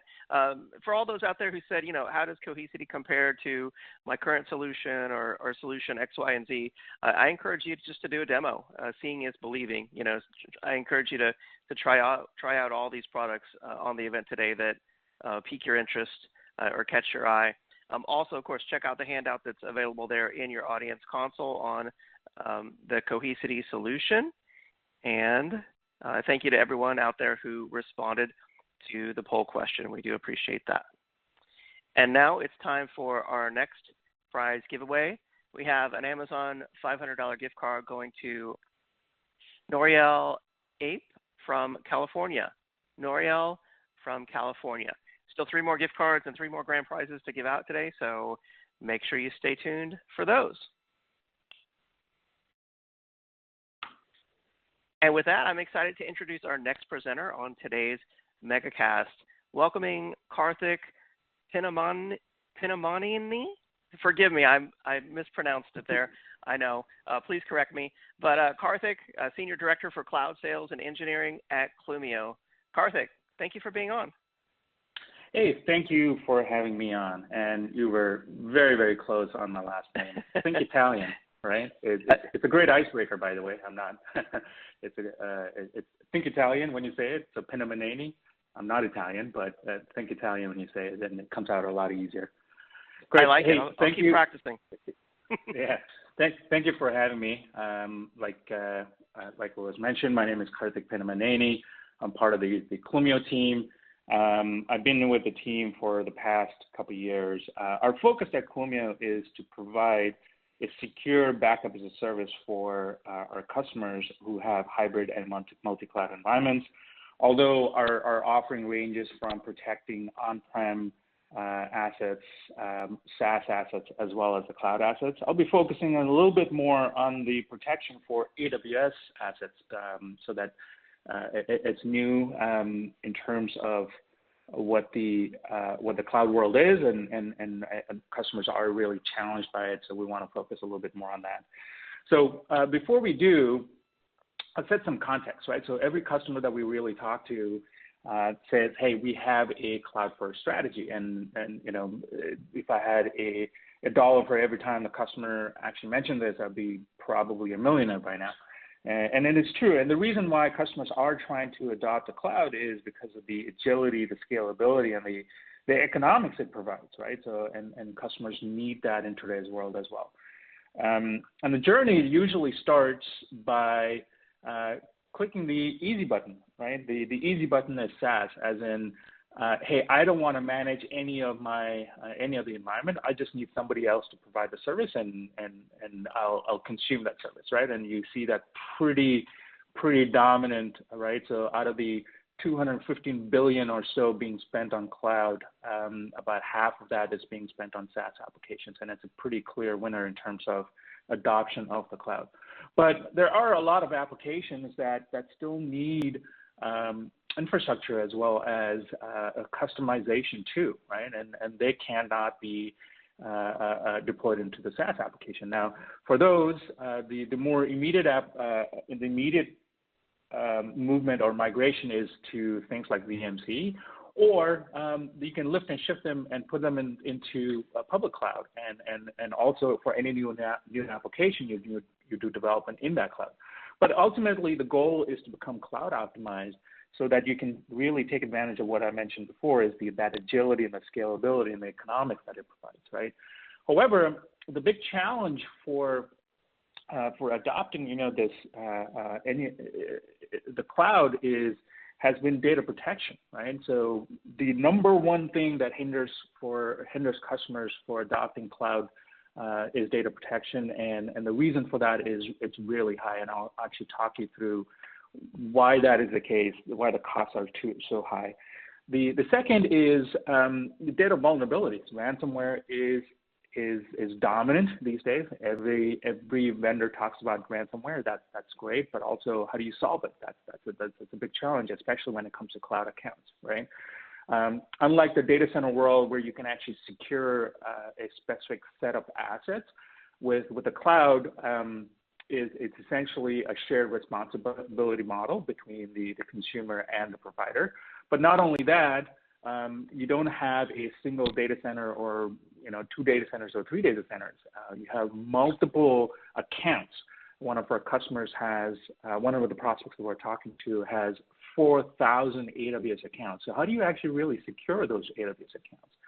Last but not the least, the traditional browse and restore experience that customers get with on-prem solutions, that doesn't really exist in the cloud yet, right? So these are big challenges that the customers have come to expect. Now, just to set the expectation and the context of what we're comparing to, we need to look backwards a little bit before we start moving forward. In the backup world, in the on-prem world, has been very mature for many years, right? So it starts with the array-based snapshots, where you can actually take multiple snapshots for operational recovery. This is, hey, my database got corrupted, my data got corrupted, I need to roll back, and usually that works between 1 to 30 days. Now, from here, you go into the backup world, right? So I've had an outage on my production array.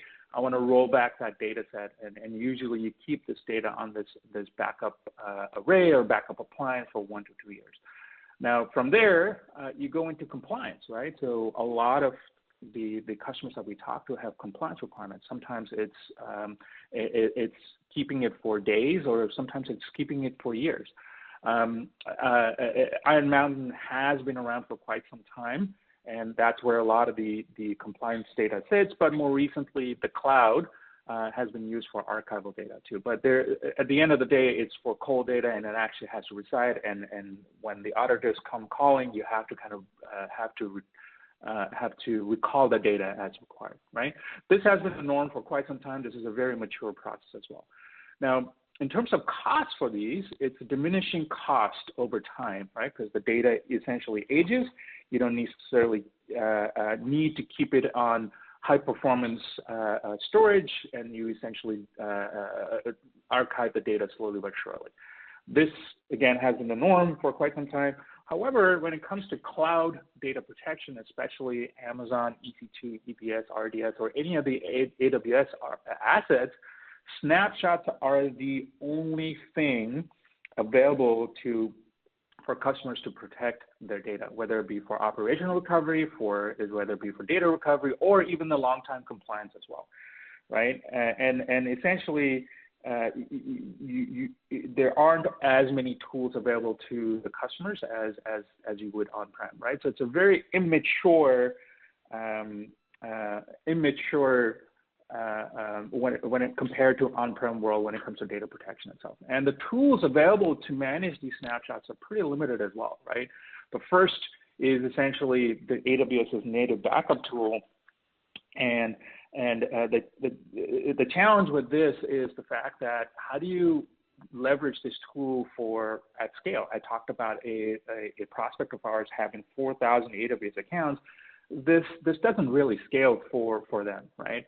The other option is essentially snapshot managers, right? There are a lot of vendors that offer the snapshot managers. They provide little to no value, to be honest, right? And what they don't fundamentally solve, both AWS backup or snapshot managers, is high cost for retention, which is the primary reason customers are challenged with data protection in the cloud. Now, let's talk about how snapshots really work, right? So you get a context of why they're so expensive, right? So let's say you have an EBS volume. Just like any storage array, you take a snapshot. And just like any storage array, the longer you keep the snapshot, the more snapshots you take, it gets more and more expensive. So eventually you archive that data to long-term retention. However, you store that data, you keep that snapshot for longer and longer time. And the longer you keep it, the more expensive it gets. Now, there is that ransomware and data loss scenario that customers have to protect themselves on. The only option here is to create another AWS account and create another AWS account and essentially replicate that data from one account to the other account. Unfortunately, a snap does not remain a snap when the data goes to the second AWS account. It just becomes a full data set, right? So if it's 100 gig EBS volume, this becomes 100 gig EBS volume. Now, think about managing this at scale, right? So not only do you have multiple AWS assets, let's call it 100 EBS volumes, tens of hundreds of RDS databases, or even EC2 instances, it becomes very challenging to manage this at scale. To compound the issues here, now you essentially have a challenge of the typical browse and restore file experience doesn't really exist in the cloud. You have to go through all of these steps to restore a single file, right? So we've talked to customers who are absolutely incredibly frustrated with this process, right? And to restore a file, sometimes it takes them hours, right? And last but not the least, you can't forget to spin down the instances after you restored the file, right? Because if you don't, you essentially get charged because you pay by the drip to the cloud itself. And we all have had this experience as well. Now, last but not the least, to kind of take this even further, the cost of retaining these snapshots is incredibly expensive, right? The longer you keep the snapshots, the more expensive you get. So you have this compliance requirement. How do you solve that, right? And like I mentioned, there are snapshot managers out there. There is even with them, there's a huge data protection cost gap when it comes to on-prem and in the cloud. This is where Clumio comes in and can really help solve the challenges that I've mentioned before. So first and foremost, Clumio was born in the cloud to solve today and tomorrow's challenges of cloud data protection, right? Clumio offers a authentic user experience, authentic SaaS user experience. So think about Gmail, think about Salesforce. Customers register. Once they register, they set it and forget it. You change a few operational things, but that's about it. So that's the experience we want to bring to data protection, whether it be on-prem data protection or to the cloud data protection, right? That's the unique thing that Clumio can offer to all of our customers. So when I talk about authentic SaaS experience, so think about how you sign up for a service. So we can get the customers up and running with their data, protecting their assets within about 15 minutes, again, regardless of where the data resides. 15 minutes, think about that, right? So gone are the days where you have to wait for equipment to arrive, you have to wait for it to install with software, you have to wait for the networking to come up and be up and running. 15 minutes, you're up and running. Now that you've set it up, you don't have to do much to manage it, right? So we provide over-the-air upgrades. So think about Gmail again. Gmail is constantly innovating on the back end and providing new features for its customers. So that's exactly what we do. We constantly innovate, and we are providing new features and data sources to protect for our customers. Customers do not really have to lift a finger to take advantage of these upgrades. So they have literally no management that they have to do. So think about customers having this horrific experience for many, many years with data protection in general, where it becomes like a ball and chain compared to a pleasurable experience. So we're changing the user experience in that sense.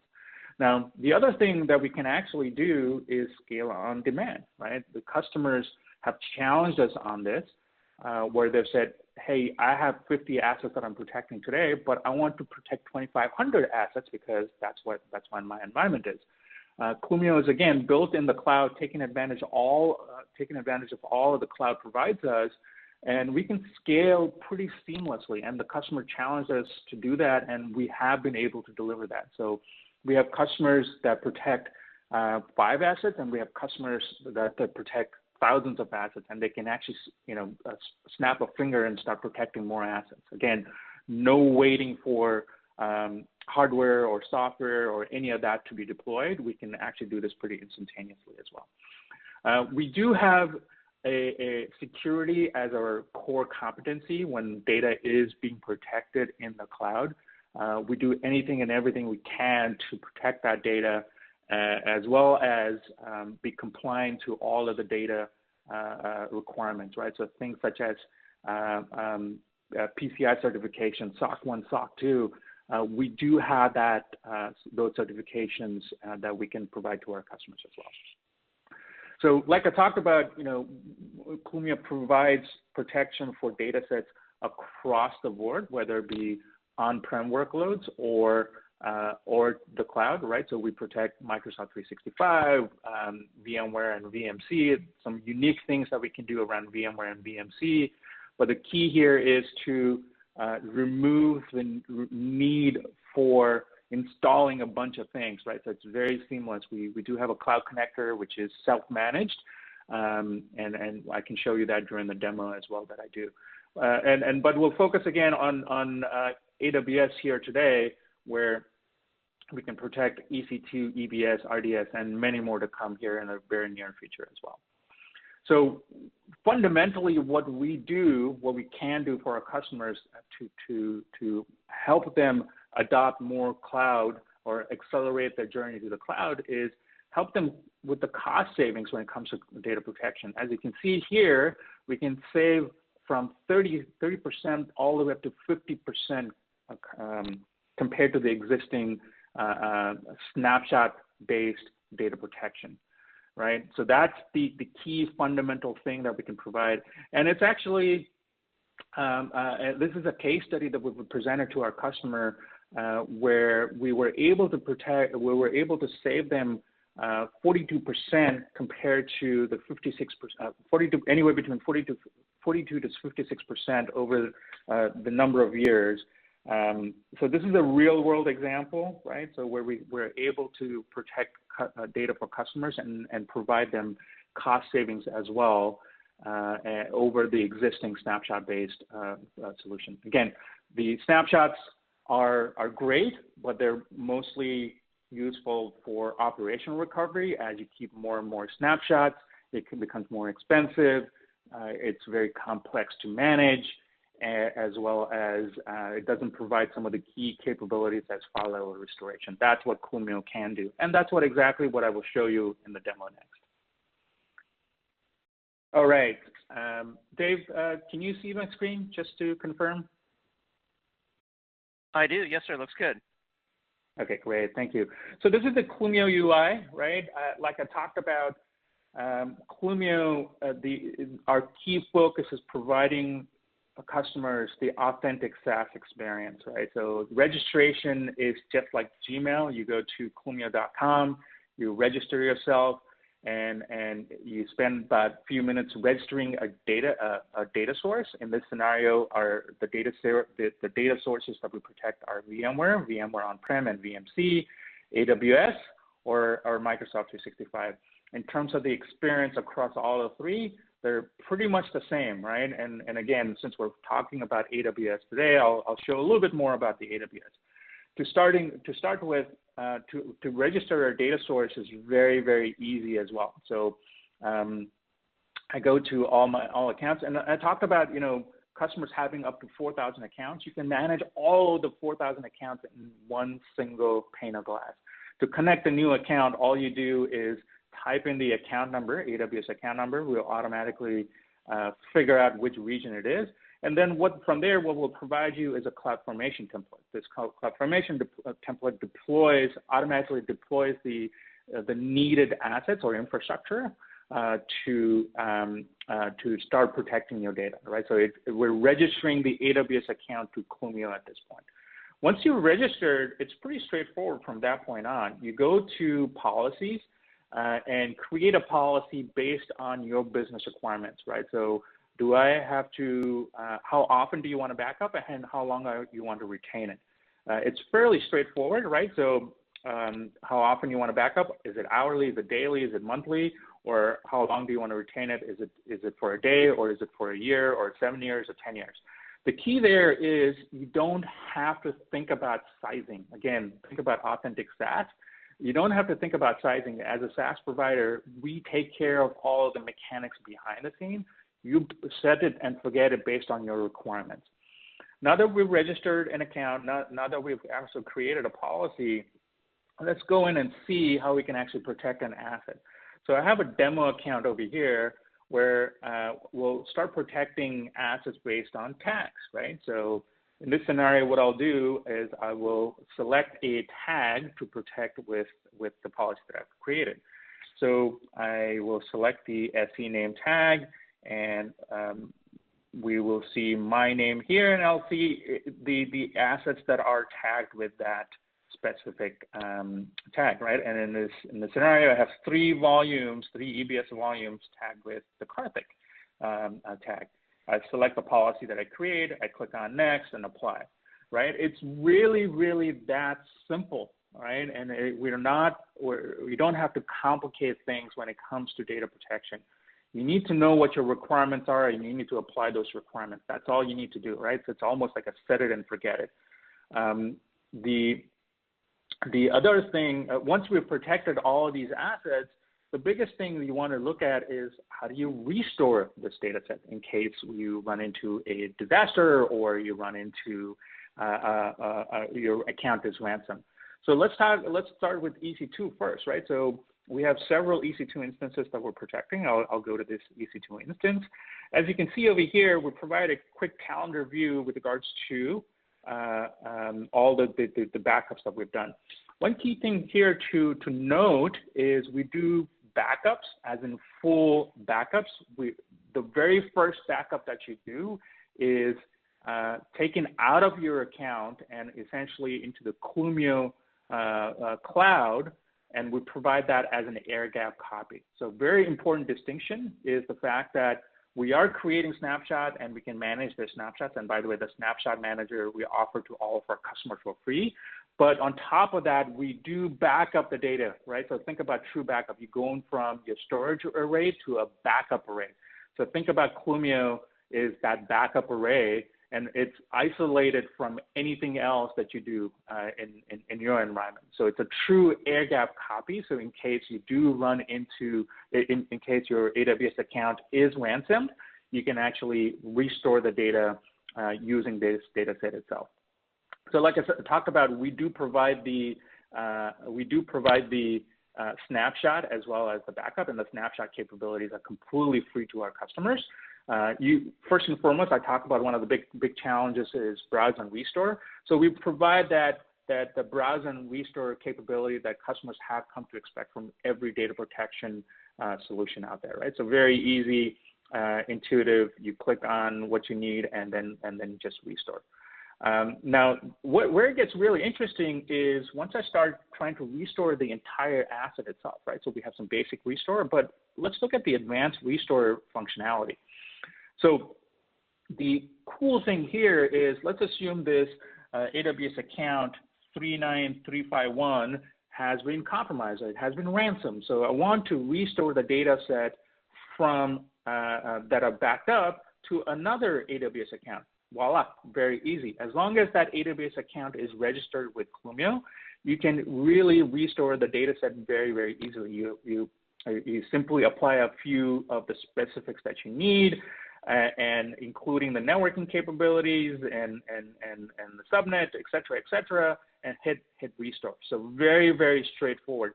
So there's two use cases here. One, I talked about the ransomed use case. So what if your AWS account gets ransomed and you want to restore the data set to another account? Very easy. And we have a robust API that we can actually automate the process to do this at bulk as well. The second use case, also very critical, is what if you want to use this data set for development, test and development, or staging, or QA, what have you? So you can actually take this data set and restore to other AWS accounts based on that requirement as well. So I don't want to call this DR, but we can provide simplistic DR capability. I don't want to call it DR because DR is usually automated. We can automate it by writing a script.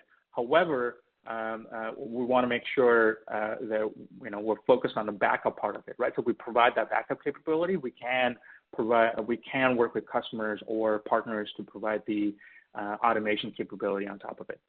So one other thing I'll show you, and then I'll stop here, is again, what if it comes to RDS, right? So very similar to what I showed with EC2, we do have capabilities of not only just managing the snapshots that you create on your AWS accounts, but also we can copy the data set, the entire data set to a different Clumio account.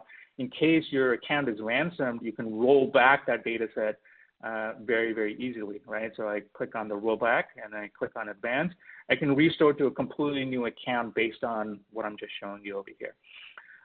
One last thing I will show you, and it was one of the most unique things with Clumio, is when it comes to RDS or any type of data protection, is we provide the granular record retrieval capability, where when you think about compliance for longer term retention, when the auditors come, they're looking for a certain set of data set.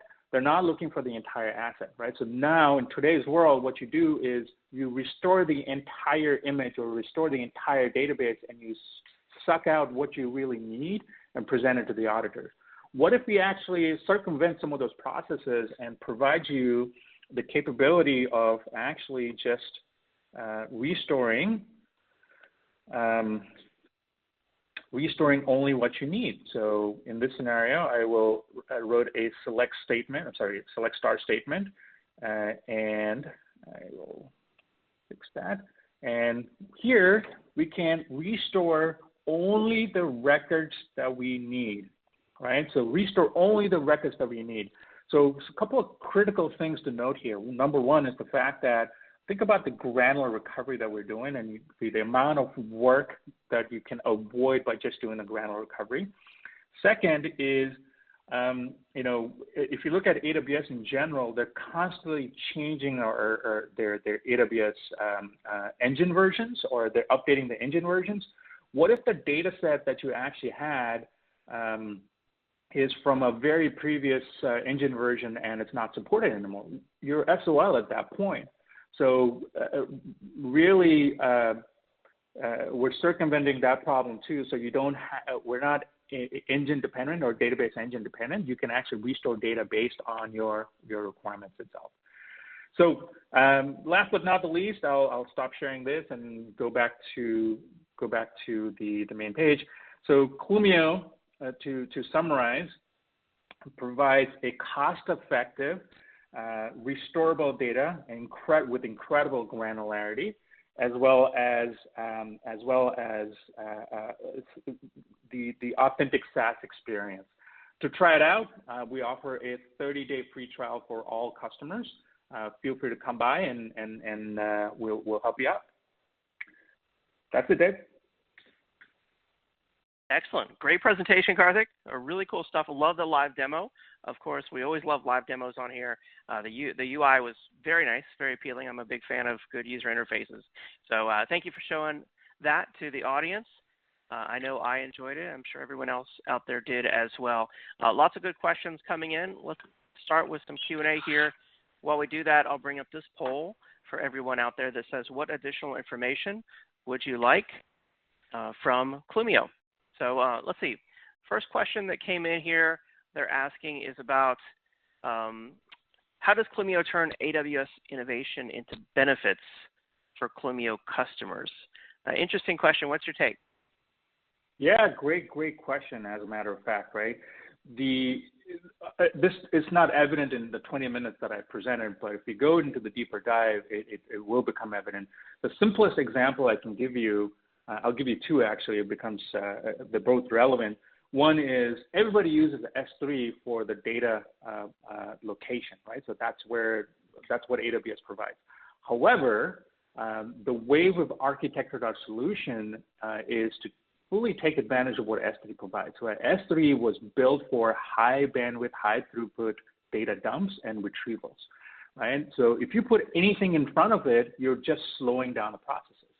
So what we do is once we determine what data needs to be backed up or restored, we essentially get out of the way and we can do a direct data dump or retrieve from S3 as well. So we can do multiple streams in parallel at high throughput to restore the data as well as back up the data. So it makes it a lot easier. The second example I'll give you, this is one of my favorite examples, and we call it Woon's Army of Lambda. Woon is our CTO.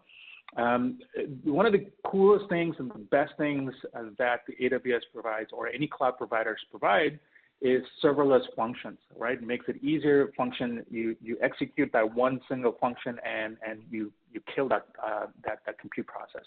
So if you think about what restore is, it's a point in time restoration of a specific data set. So we spin up when a customer initiates a restore, we spin up hundreds of these Lambda functions or serverless functions, determine exactly what we need to restore, and restore that data directly to the customer itself.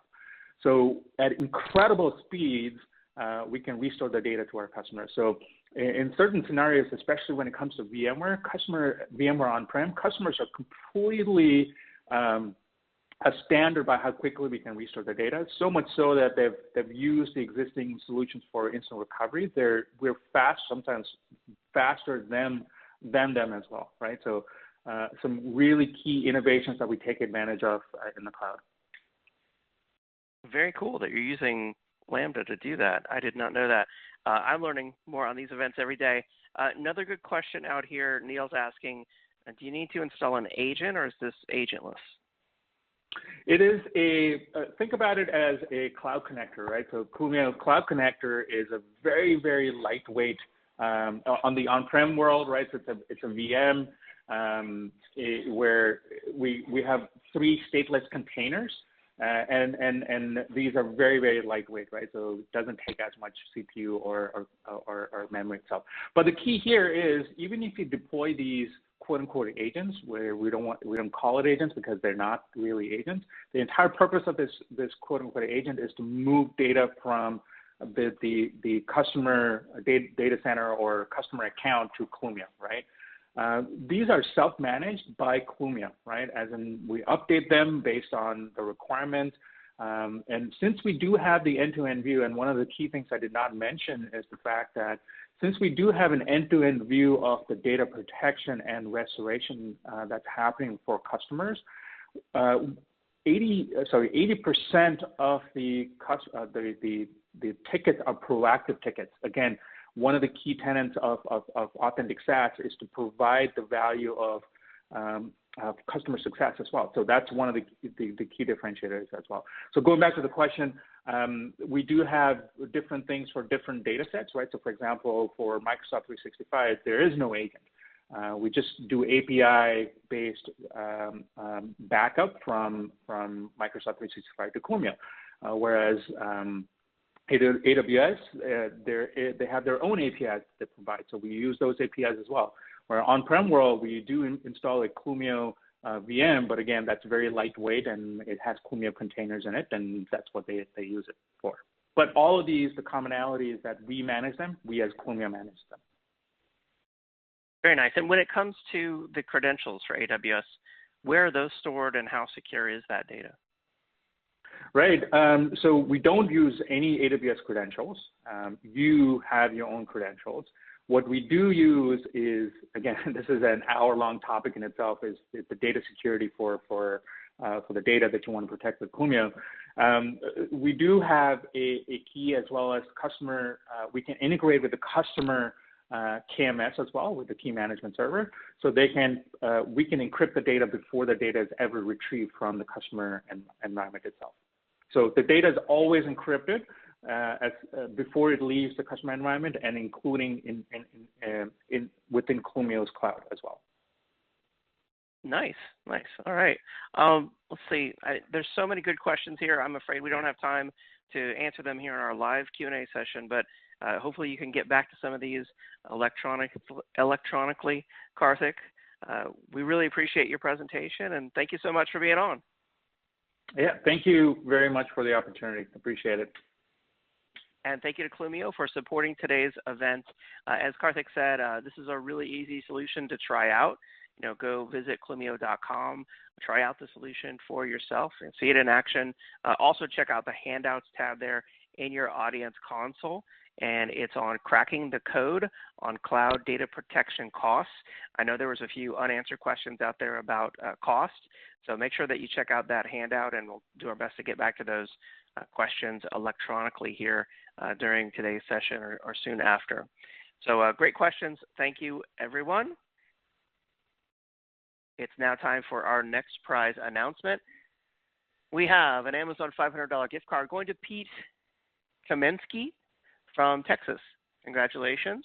And another grand prize going to Chad Mikula from California. Congratulations. Pete Kaminsky from Texas and Chad Mikula from California will reach out to you to deliver those prizes. All right. Thank you, everyone, for sticking with us.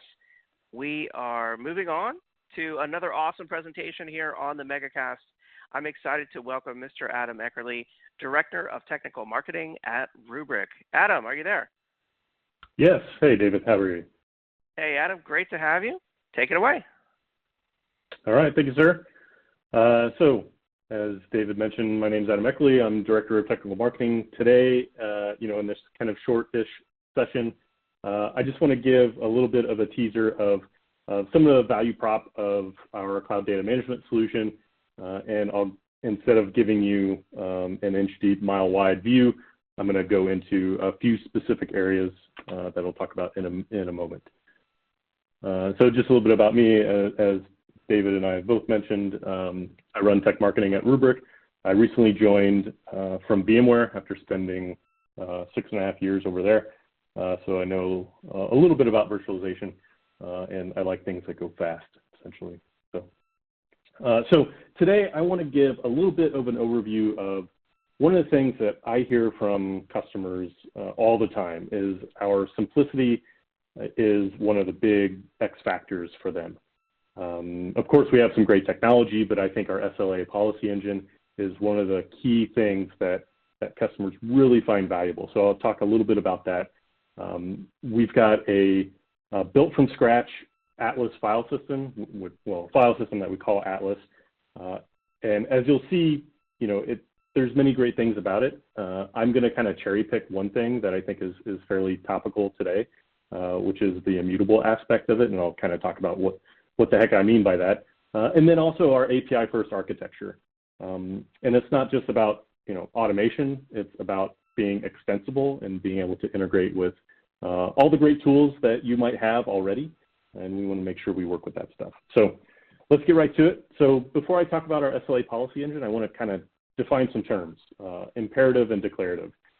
Think of imperative model as where I need to define each step that I need to take along the way. And I'll give an analogy here on this slide. So think about trying to ship a package. And in an imperative model, you need to define when that package is going to be picked up, what truck it's going to be on, where that truck is going to go, when that truck is going to be there next, when it's going to get onto the next truck or maybe an airplane. And you can see where I'm going with this, and that it's a careful orchestration of all these different steps. And if there's a delay, there's a failure, truck gets a flat tire, so on and so forth, there's just could be a cascading effect across an entire system. And so when you think about how we might do this in a data protection scheme, when we're defining all these different backup jobs for all these different workloads, it can get really kind of tedious. And again, something that doesn't complete within a backup window can really have detrimental effects, not only for the workload you're trying to back up, but potentially making resources unavailable for other backup jobs and affecting other data protection. So we kind of thought that there was a better way to do this. And, as you've kind of probably heard today, a number of different folks in the industry are also, validating this approach, which I think is really cool. The way that we do it here at Rubrik is we have what we call SLA domains. And this is a declarative policy where instead of defining all the individual steps that have to happen to protect a workload, we're just saying, hey, give us some targets, like an RPO target. Tell us how long you want us to retain the data. And tell us if you want to ship that data somewhere via a replication target or a cloud archival, which I'll get into in a moment. And then we let the intelligence of the platform take care of any of those individual steps that need to happen along the way. And that way, if there are delays, if something isn't quite happening how we see fit, the platform is intelligent enough to adapt to those things and still do whatever is necessary to meet the targets that we define. So on the screen in the UI, you can kind of see there's a few different options. We support CDP, or continuous data protection, which has been around for a while, actually quite a while. If you're not familiar with it, it's basically the ability to kind of roll back to a very specific point in time, and we can get down to the minute or even second. So you can say, I need to take a look at this SQL database at 4:51 a.m. on this day, right before some huge transaction or whatever, something that happens. We support the ability to do that. But then the take snapshots column in this window is really all about the RPO, or recovery point objective, right? So this is pretty standard nomenclature, pretty standard fare. So I'm not going to spend a ton of time. You can see in this example, I just went, I'm gonna take an hourly snapshot along with a daily, monthly, and yearly, right? But as soon as we put something into this column, we have to tell the system how long do I want to retain that data, right? So anything on the left is optional, but as soon as we say that we're going to take a daily snapshot, we have to tell the system, well, how long do we need to retain that data? So that's where the right-hand column comes into.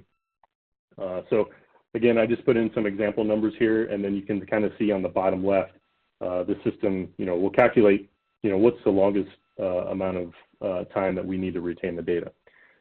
And then, this is probably the I would argue the meat of what we need in an SLA domain. But then we also have some important features which customers really love, and that's long-term retention and archival. Again, there's a lot of different ways and a lot of different companies that can do these things, but I think at Rubrik we do some pretty innovative stuff.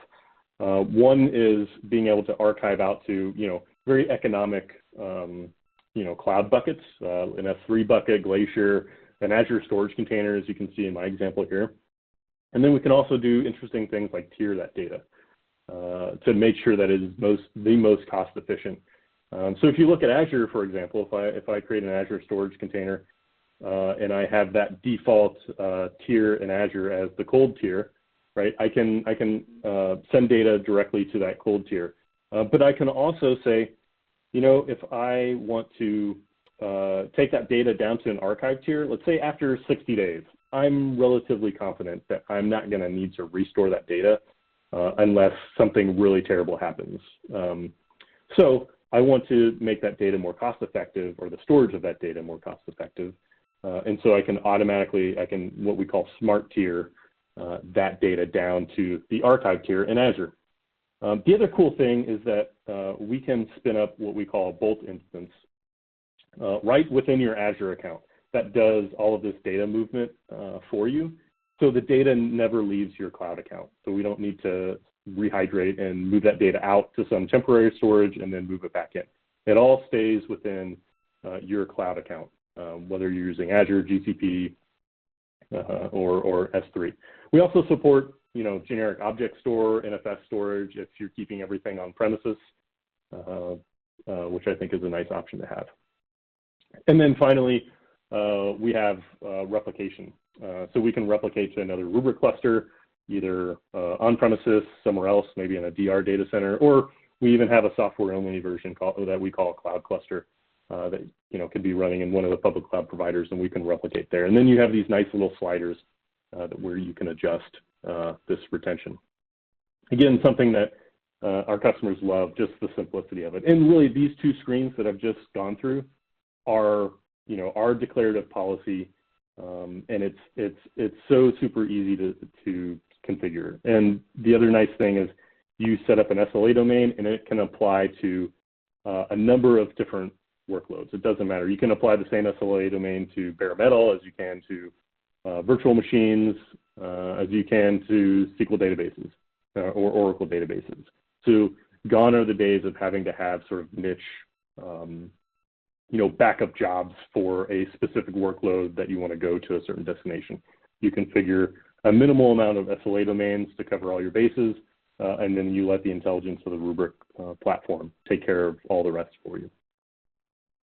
So kind of coming back to the original analogy that I made with shipping packages, right? Just to tie things together. It's all about saying, I want to ship this package, and I only want to tell you where it's going and when I want it to get there. So I can ship this package and just say, I want it to get there next day. Let the logistics platform figure out all those individual steps that need to happen and make adjustments along the way. That's how we treat backups and snapshots and archival and really the full data management lifecycle within Rubrik with those declarative SLA policies. So next I want to talk a little bit about our file system. Again, we call it Atlas. We had the decision when the company was founded to either take some off-the-shelf components or roll our own. Obviously, you can imagine if we built our own from scratch, that's a lot of time and resources and effort. If we could use the off-the-shelf components, that would have had some benefits. But what we really found is that there were varying degrees of complexity that we just weren't happy with. There were some scalability problems, performance challenges, and just having to do things like manual disk and node failure handling. And so ultimately, we decided to build our own, and that gave us complete control of the stack, obviously, and yields some great benefits for customers. There's much better scale, much better automation. I'll talk about our API first architecture in a little bit, but just being able to give the features that customers want and to be able to have, not have to wait on, some upstream off-the-shelf component to build it in first. We can just do it for you. So we can spend a long time on just Atlas, but I really wanted to kind of go into one specific area just because of the limited amount of time. And I wanted to talk about, how Atlas is immutable. So what does that even mean? Immutable is a word you don't hear probably all that often, even in today's climate. But, immutable just refers to the data being unchangeable. So in a typical sense, right, you need applications to be able to change data. But after you protect them, after you back them up, you'd really want to be confident that that data cannot be changed. There are specific examples out there where there have been a ransomware attack that have specifically attacked backups. And if you think about, the role of a data protection software or solution, it's really kind of your last line of defense. And to make sure that that data cannot be changed once it's written is pretty important, right? It doesn't prevent ransomware, right? Just because you have a backup solution that uses an immutable file system is not going to prevent you from getting ransomware, but it's part of a much broader defense in depth strategy. And so I think it's an important thing to consider when you're looking at the full scope of all the layers that are participating in that defense in depth strategy. So how does Rubrik's file system really accomplish this? And so, we're ingesting the data, right? And then we create patch files that are representations of this data. And then those patch files are subdivided into patch blocks. And then we checksum all of those patch blocks and we create a fingerprint. The patch blocks and the fingerprints are, they are, you could kind of think of them like a multi-factor authentication scheme, right? You can't have one without the other. You cannot read data without the fingerprint, right? They're co-located on the system. You just can't have one without the other. So as silly as it sounds, they're kind of like peanut butter and jelly. So this is the way that we ensure that the data is not tampered with, or even that it cannot be tampered with, and that the data you're reading from the system, you can be guaranteed that it is the data that was originally written. So, let's imagine that the worst case scenario happens. I'll kind of keep going back to that ransomware example. If something terrible like that happens, you can be confident that you'll be able to restore quickly with the data that's on your Rubrik cluster, because you know that it cannot be tampered with.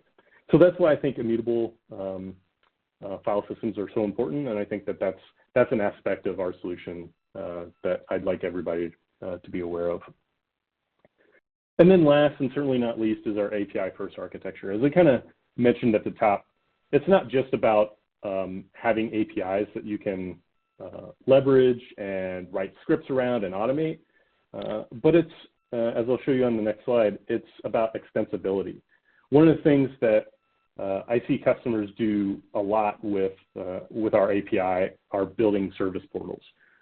So we have a customer that built an entire service portal to integrate with all their various solutions in their data center, and they were able to integrate Rubrik right into that, and they were able to build custom dashboards. They were able to build automation to do monitoring, SLA protection on workloads as new workloads were provisioned. So it was really cool to see. It was a really nice, elegant solution. And they did it all just by using our API documentation. And then another thing is, configuration management. As your environment proliferates with virtual machines and applications, right? It's a constant barrage of new kinds of workloads going into the environment. You can use tools like Puppet, Chef, SaltStack, Ansible, to name a few, to tie into Rubrik and make sure that as you deploy those workloads, you can trigger the different workflows and things to make sure that those workloads are protected and also adhere to all your various governance policies that you may have within the environment. And I mentioned the dashboard and the service portal, but you don't have to build an entire service portal to get centralized monitoring and reporting. You can use whatever off-the-shelf application you have that can consume RESTful APIs, and you can tie us right into that. So you don't have to add a separate tool. You don't have to necessarily go into the Rubrik interface or build something elaborate. We have all of these APIs built right in because the API is not a bolt-on.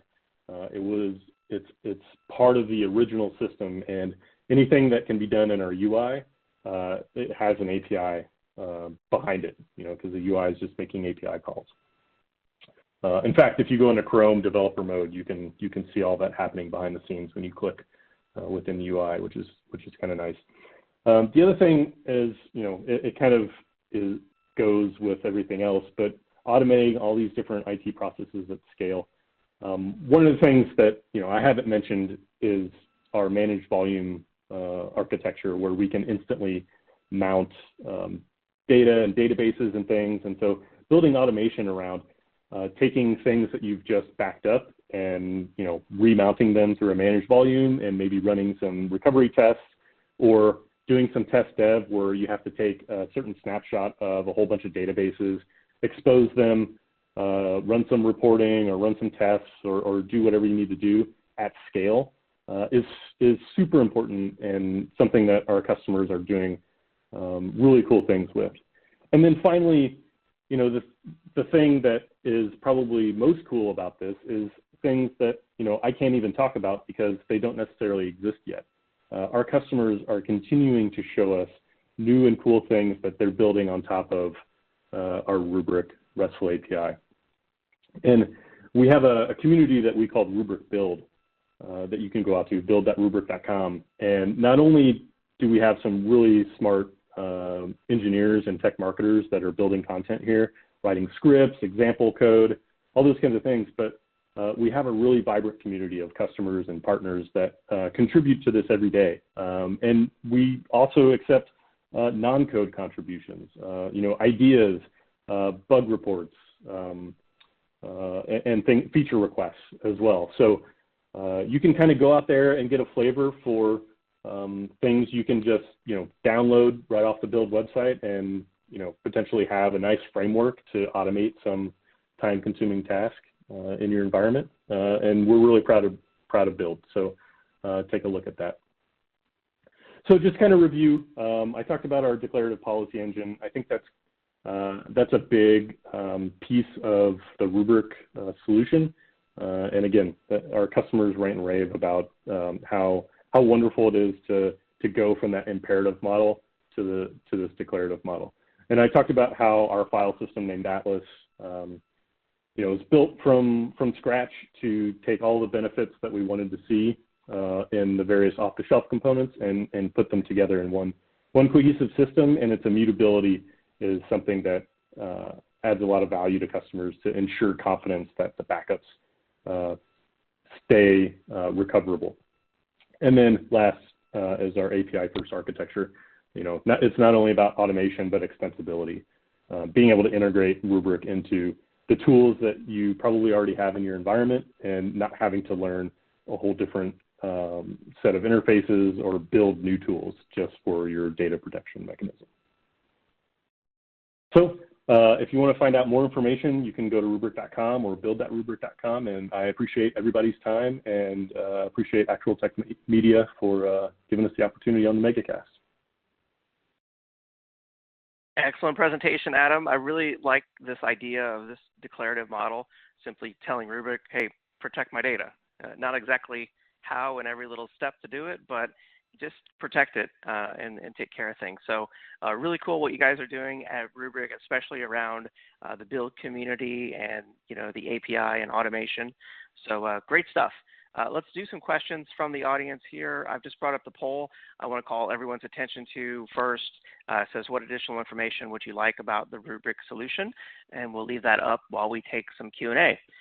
So Adam, I've been sorting questions for you as they come in there into the Rubrik folder. The first one I wanted to ask you is, what makes Rubrik different, really, in your mind, from other data protection solutions out there?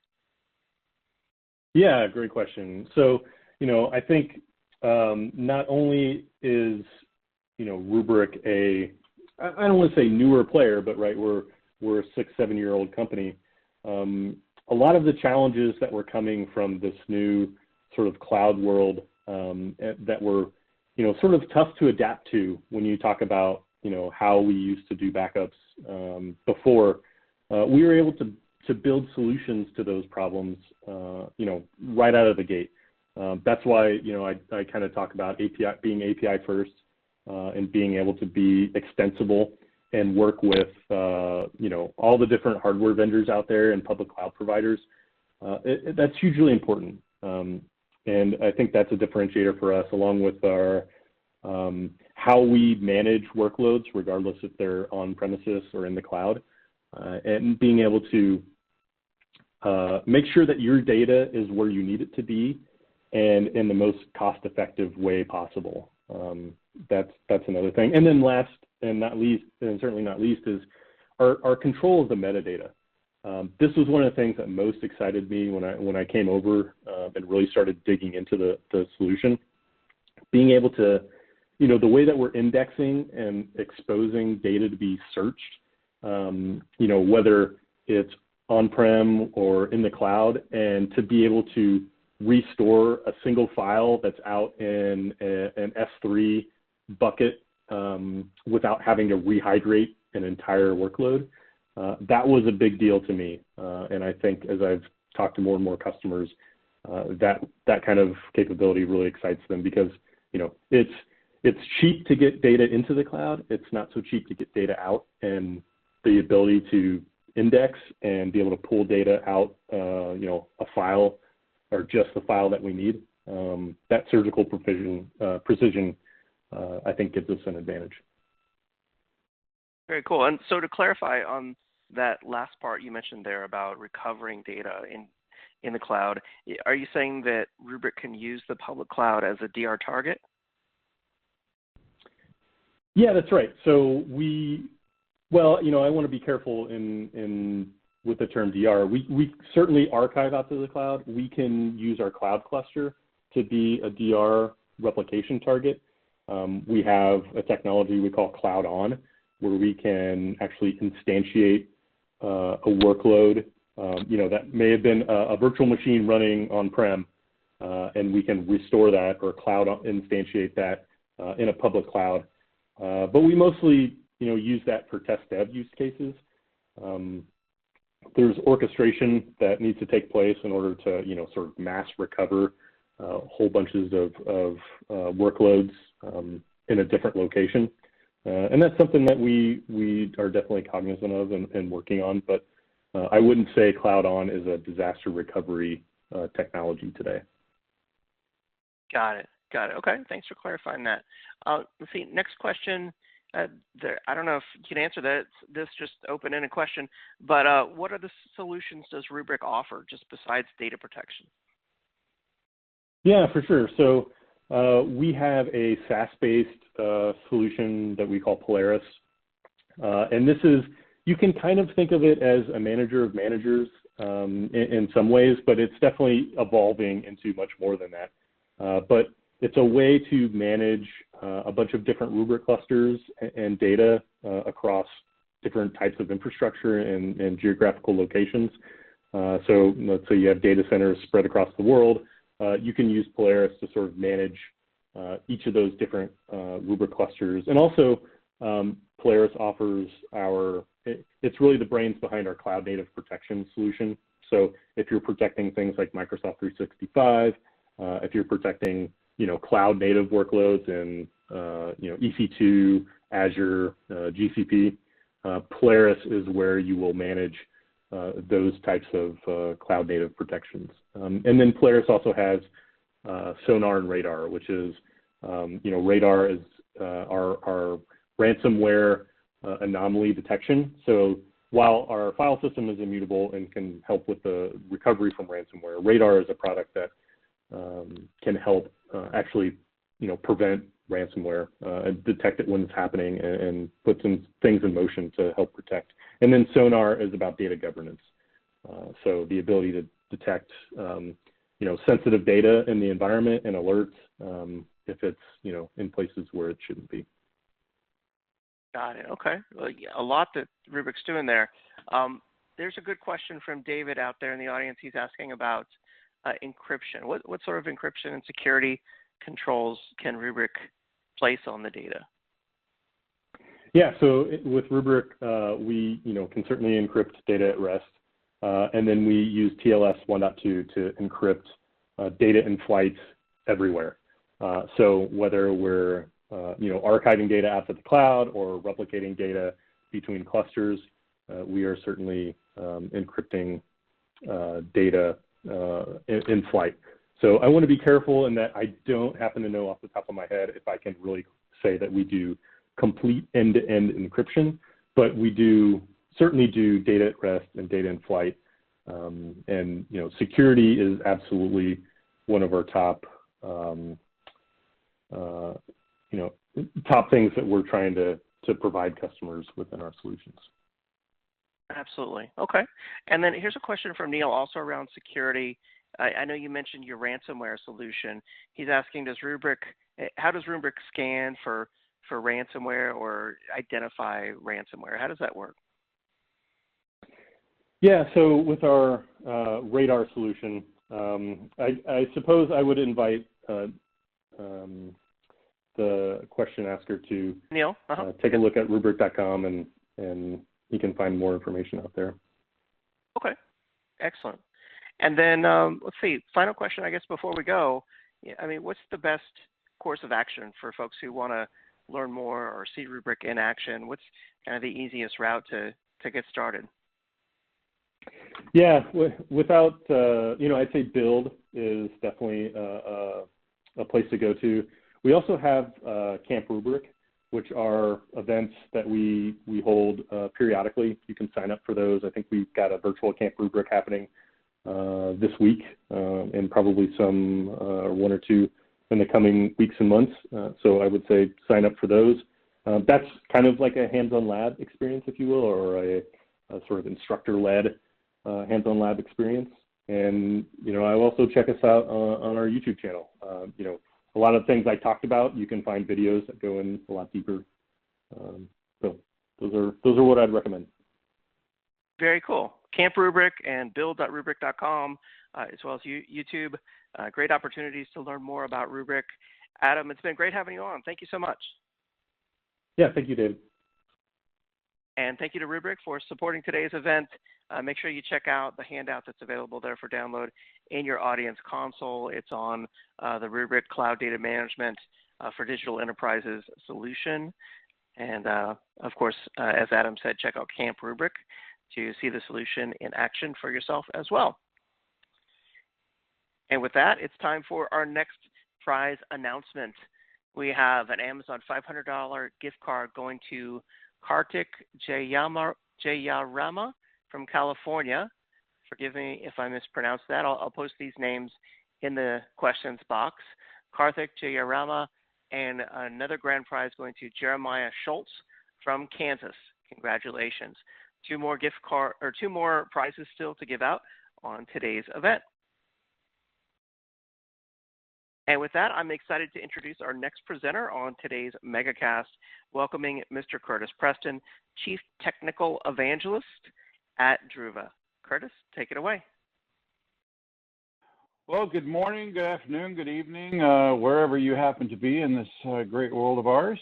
I'm going to be talking about the new challenges that we have right now with a lot of things going on, one of which is COVID-19, and how we handle that in a data protection environment. For those of you unfamiliar with me, I've been specializing in data protection for over 25 years. I've written 3 O'Reilly books. I'm also the founder and webmaster at backupcentral.com and the host of the Restore It All podcast. So let's talk about this idea of the changing issues in IT today. The first, of course, being the budget constraints. That's not really changing so much as it is, it just becoming bigger perhaps than it was due to a number of things, one of which being COVID. So for a number of reasons, companies aren't getting the budgets they have to, for example, to buy new hardware, to hire new people, number of things like that. And one of the biggest reasons for that, of course, is the supply chain concerns, right? So coronavirus has disrupted these supply chains, and so even if you had the budget to buy something, then you wouldn't necessarily be able to receive it. And if somebody was able to ship it to you, then what do you do now because you're working remotely, right? The next, and this is, I hate this, well, I hate just cyber threats in general, but the idea of cyber attacks just bring out the worst in mankind. So with coronavirus, all coronavirus did, well, not all it did, but from an IT perspective, one of the things it did is it gave cyber criminals another way to attack, right? So they're sending out a number of other attacks that are specifically targeted to coronavirus concerns, and and unfortunately people are falling prey to that, right? The next thing here is talking about the legal and compliance concerns, because in the midst of all of this, there are a number of things that companies are doing to react to COVID-19, such as remote working, and unfortunately, they aren't always thinking about the legal and compliance concerns that they have along the way. So just a really quick overview of what Druva is for those of you unfamiliar with it. We are a SaaS platform for data protection. Everything we do is delivered via a service. So if you think of what Office 365 did for email, what Salesforce did for CRM, we are attempting to do for backup. We've been in this space for several years, and we back up, as far as I can tell, we do more in a SaaS data protection platform than anybody else. We protect endpoints as well as data centers and as well as cloud workloads, all to a single service in the cloud that runs in our cloud account. We actually we happen to use AWS as our infrastructure provider, and but you interface with us as a service, and so you do not need an AWS account, for example, to use our service. Everything initially starts with backup and recovery, and to that we add a number of other interesting services depending on which platform we're talking about. So for data center, we do disaster recovery. For everything, we add compliance, discovery, and archival, and then also we add these features of analytics and forensics to be able to handle a number of other things, one of which is ransomware. So let me just talk about this is just an overview of one of the three products that we have. This is Druva Phoenix, which is, again, a direct-to-cloud backup architecture. So we handle all of the workloads on the left with this particular product. This is our data center product. We handle things like vSphere and Hyper-V. We handle mass workloads, database workloads, and physical servers as long as they're running Linux or Windows. And the way it works is we use source-side deduplication. That's really important to understand. Most of the other dedupe products that you see in the market are what we call target-side deduplication, which means that the data that's leaving the server or VM being backed up leaves in its sort of full format. So if you do a full backup, it's the entire server. If you do an incremental backup, it's all of the files that have changed since the last backup, or all of the blocks that have changed since the last backup. And then the dedupe happens at the appliance that is doing the deduplication. That's the way most of the market does it. What we do is source-side deduplication. So we do all of the, basically everything that we first try to identify data that's new. We slice that data up into chunks or shards is another word for that. We run the hash on that, and all of that happens at the client. And then the rest of the work happens in the cloud, in our cloud system. And then we make the decision to send or not send the new data based, at the client level. And what we're able to do then, by doing it that way, by running the dedupe process in the cloud and part of the dedupe process at the client, we can actually do global deduplication across your entire account no matter where that data happens to be. So we have customers, for example, that are backing up dozens of petabytes of data center and laptop data, and all of that data gets globally deduplicated together, which what that does is that it provides savings on the back end for you because we charge you for how much data you're storing in the cloud. And it also provides network savings because every data that we can eliminate from being transmitted reduces the amount of network bandwidth that you need. So that starts at the very beginning. We do the source side dedupe, and then you're either, I forgot to mention one workload. So you see VMware Cloud on AWS up there as well. We support that workload as well. And then we go direct to cloud is the way most of our customers do. For some customers, they want to, obviously if we're going direct to cloud, the restore is also going to be back direct from cloud as well. For some customers that want a quicker local restore time, we offer something called Cloud Cache, which is a no extra cost product that you can load on an appliance of your choice, and then we back up to that first, and then it sends its data to the cloud. We then store the hot data in S3, and optionally we can automatically migrate colder data out to less expensive storage in AWS, such as Glacier. You can then recover that data to anywhere else that you have loaded our products, right? So you can recover from any vSphere to any vSphere. You can recover from VMware Cloud on AWS to a vSphere on-prem, or vice versa, right? And then also we offer an additional optional disaster recovery as a service offering. So I'll talk a little bit more about that now. If you are interested in the DRaaS offering, then you do need an AWS account, because we will restore your environment into a VPC that you control. The question here is the concern that we have about typical, and again, I'm not going to make a blanket statement about all products, but if your backup data is being stored on premises, the concern is that it is hackable via some sort of ransomware attack, right? How can the data possibly be immutable if it's stored on-prem? Because if I'm a black hat and I gain physical access to your server, I can do anything I want to that server, and I'll which includes literally setting it on fire.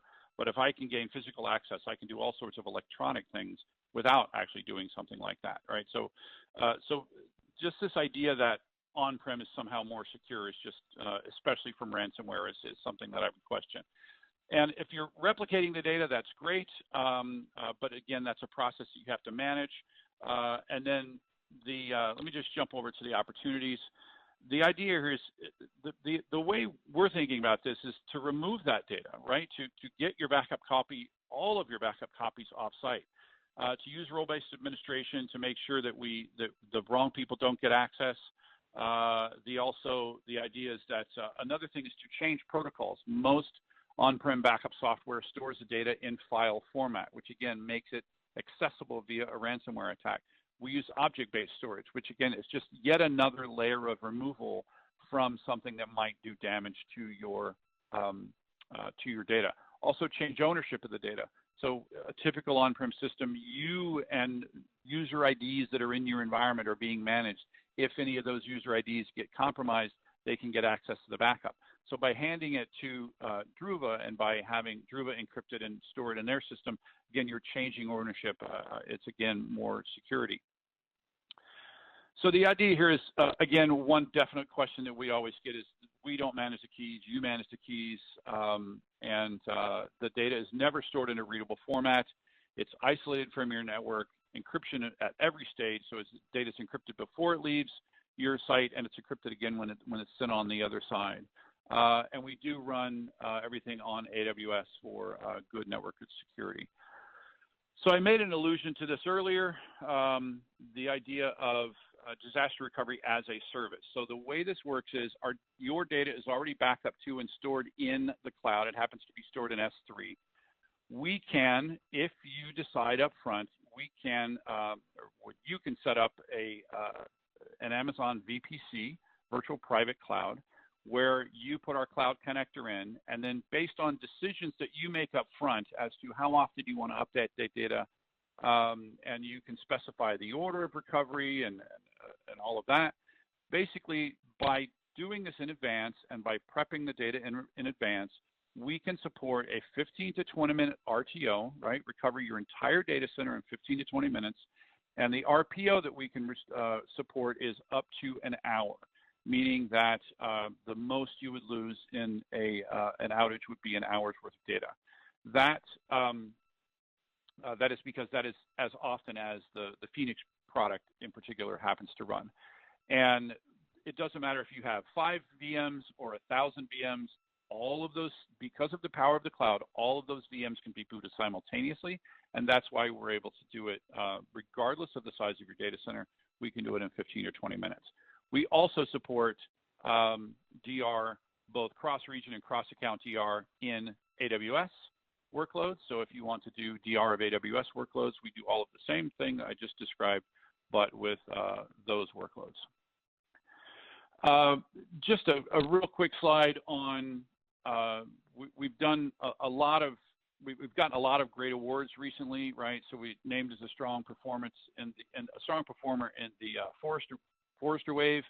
The stuff that you see on the right are basically reviews that we get from our customers in various things, everything from Gartner Peer Insights to Trust Radius. We've done very well from a product review perspective. And with that, I'm going to transition to Q&A and see if we have any questions out there. Absolutely, yeah. We do have some questions for you, Curtis. First one that came in, they're asking about is the Druva solution hardware or software or both? How does that work? So it is a service, okay? So in order to use our service, you would put, it depends on what we're talking about. So if it's a laptop we're protecting or if it's a physical server that we're protecting, there's an agent that you're going to load on that server. If it's vSphere or Hyper-V, then there's an OVA type configuration, right? So we need some connection into that vSphere environment. So there's going to be an OVA that you're going to install to give us connections to that environment. If it's a SaaS solution that we're protecting, we also back up Office 365, G Suite, Salesforce. You're going to do an authentication, a one-time authentication between our service and their service. But the important thing to understand is the infrastructure, the storage, the compute, all of that on the back end, that is something that you would typically manage with an on-prem solution or even a typical cloud-based solution, because most of them are simply on-prem systems that you're running in your cloud account. All of that goes away. That entire process is managed by us. So the quick answer is it's a service that you use by installing an agent or authenticating us in the appropriate place. Got it. Okay. And so when someone needs to do a recovery, would say a virtual machine, would it be brought up in AWS or would it be brought up back on premises? Yeah, so a typical restore would be a direct from cloud restore for that VM, direct back, typically back to wherever you backed it up from. You could also restore it to like VMware. So in the case of VMware, you could restore a VMware that was backed up in vSphere on-prem. You could restore it to VMware Cloud on AWS. And those restores actually happen very quickly. It is not what we do have some competitors that have this concept of instant restore, right? We don't yet have that. It's something we're looking into. But if you're talking about a recovery of an entire data center, the best way to do that, I think, is to use our disaster recovery or as a service or DRaaS offering, which is something that happens up in the cloud. And while it's not instant, it's 15 to 20 minutes for an entire data center. Wow, nice. That's impressive. And then, so what's the licensing or pricing model around this? So there are two different pricing models depending on which part of the product you're talking about. If we're talking about endpoints and end user type things, such as either laptops, mobile devices, or Office 365, it's a per seat license based on the number of people and the number of features that you're using, right? So if you've got an endpoint and Office 365, that's 1 point. If you're just doing an endpoint, if you're just doing Office 365, that's 1 seat. But if you're backing up the data center, what we do is we back up your entire data center, multiple data centers even, and then we do global deduplication across all of that, and then the resulting amount of data that's stored in S3, that's what we bill you for each month, and that's it, 100%. Again, competitive offerings, you often have to also pay things like egress charges, compute charges on the back end, especially if you're running it in your AWS account or your Azure account. Ours is one bill, one price, which is based on the number of gigabytes or number of users that you're backing up. Okay, that's an important differentiation there. So this is billed a single bill from Druva, right, and with no egress Single charges. bill. I like Yes. that. Yeah. Okay. The only exception to that is if you use the disaster recovery as a service offering, that does require an Amazon VPC. You would get a bill for the infrastructure that you have in your AWS VPC, but that's the only exception to that rule. Okay, and that would only be, of course, if you chose to bring up your virtual machines, let's say in Amazon, which would be optional if you really needed it. In order for it's a good question. In order for that product to work, you need to basically pre-restore. That's why we can do it so quickly, is we're going to pre-restore your data center, right? And we're going to update that as often as you want it. But most common setting is after every backup, we update it to the most recent image. You're going to be paying for that storage, right? We create an EBS snapshot of your environment, which is the cheapest way for us to store an image ready to go. You pay for that, but then that's the only thing you pay for until then you bring it up, and then yes, you'd be paying for those VMs. Got it. Okay. So if we go to the website here, we sign up for the free trial of Druva. What's that process like? How do we test it? So we do very quick proof of concept tests. We can usually have you up in about 10-15 minutes because the process of setting you up is very simple. And it's just a matter of we need something to back up, right? It's literally the process couldn't be more simple. And again, comparing us to competitive products, we don't have to ship you anything. You don't have to install anything on a server, like from infrastructure server anyway. You have to put some sort of agent or connect us to a service that you want us to back up. It basically takes 10 to 15 minutes to start off your first backup. So the process it couldn't be more simple. Excellent. Well, I love simplicity, and I'm sure everyone out there in the audience does as well. A great presentation, Curtis. Thank you so much for being on the event today. Thank you. Excellent. Really cool stuff there from Druva. Thank you so much, Curtis. I've just brought up the poll question for everyone out there in the audience. What additional information would you like about the Druva solution? And I'll leave that up there while we do our final prize announcements.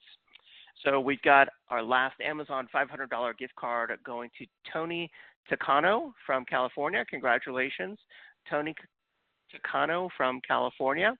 And our final grand prize, this is going to Leon Miao from Washington, D.C. Leon, M-I-A-O, sorry for mispronouncing it, from Washington, D.C. Congratulations to all of our prize winners on today's event. You guys walked away with some great prizes, as well as learning a lot. I hope that everyone else out there learned a lot and got all your data protection and disaster recovery questions answered on the event today. Thank you so much for everyone out there who's responding to the poll question on the screen. Before you go, I want to just remind you to check out the 10 on Tech podcast. It's over in the iTunes store. You can subscribe there. It's the latest IT updates in 10 minutes. If you are a potential sponsor of an upcoming Megacast or EcoCast, reach out to us at connect@actualtechmedia.com.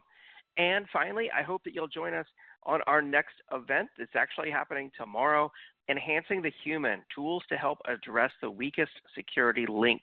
We'll be giving out 3 Amazon $500 gift cards on that event, brought to you by KnowBe4. So I hope to see you on that one.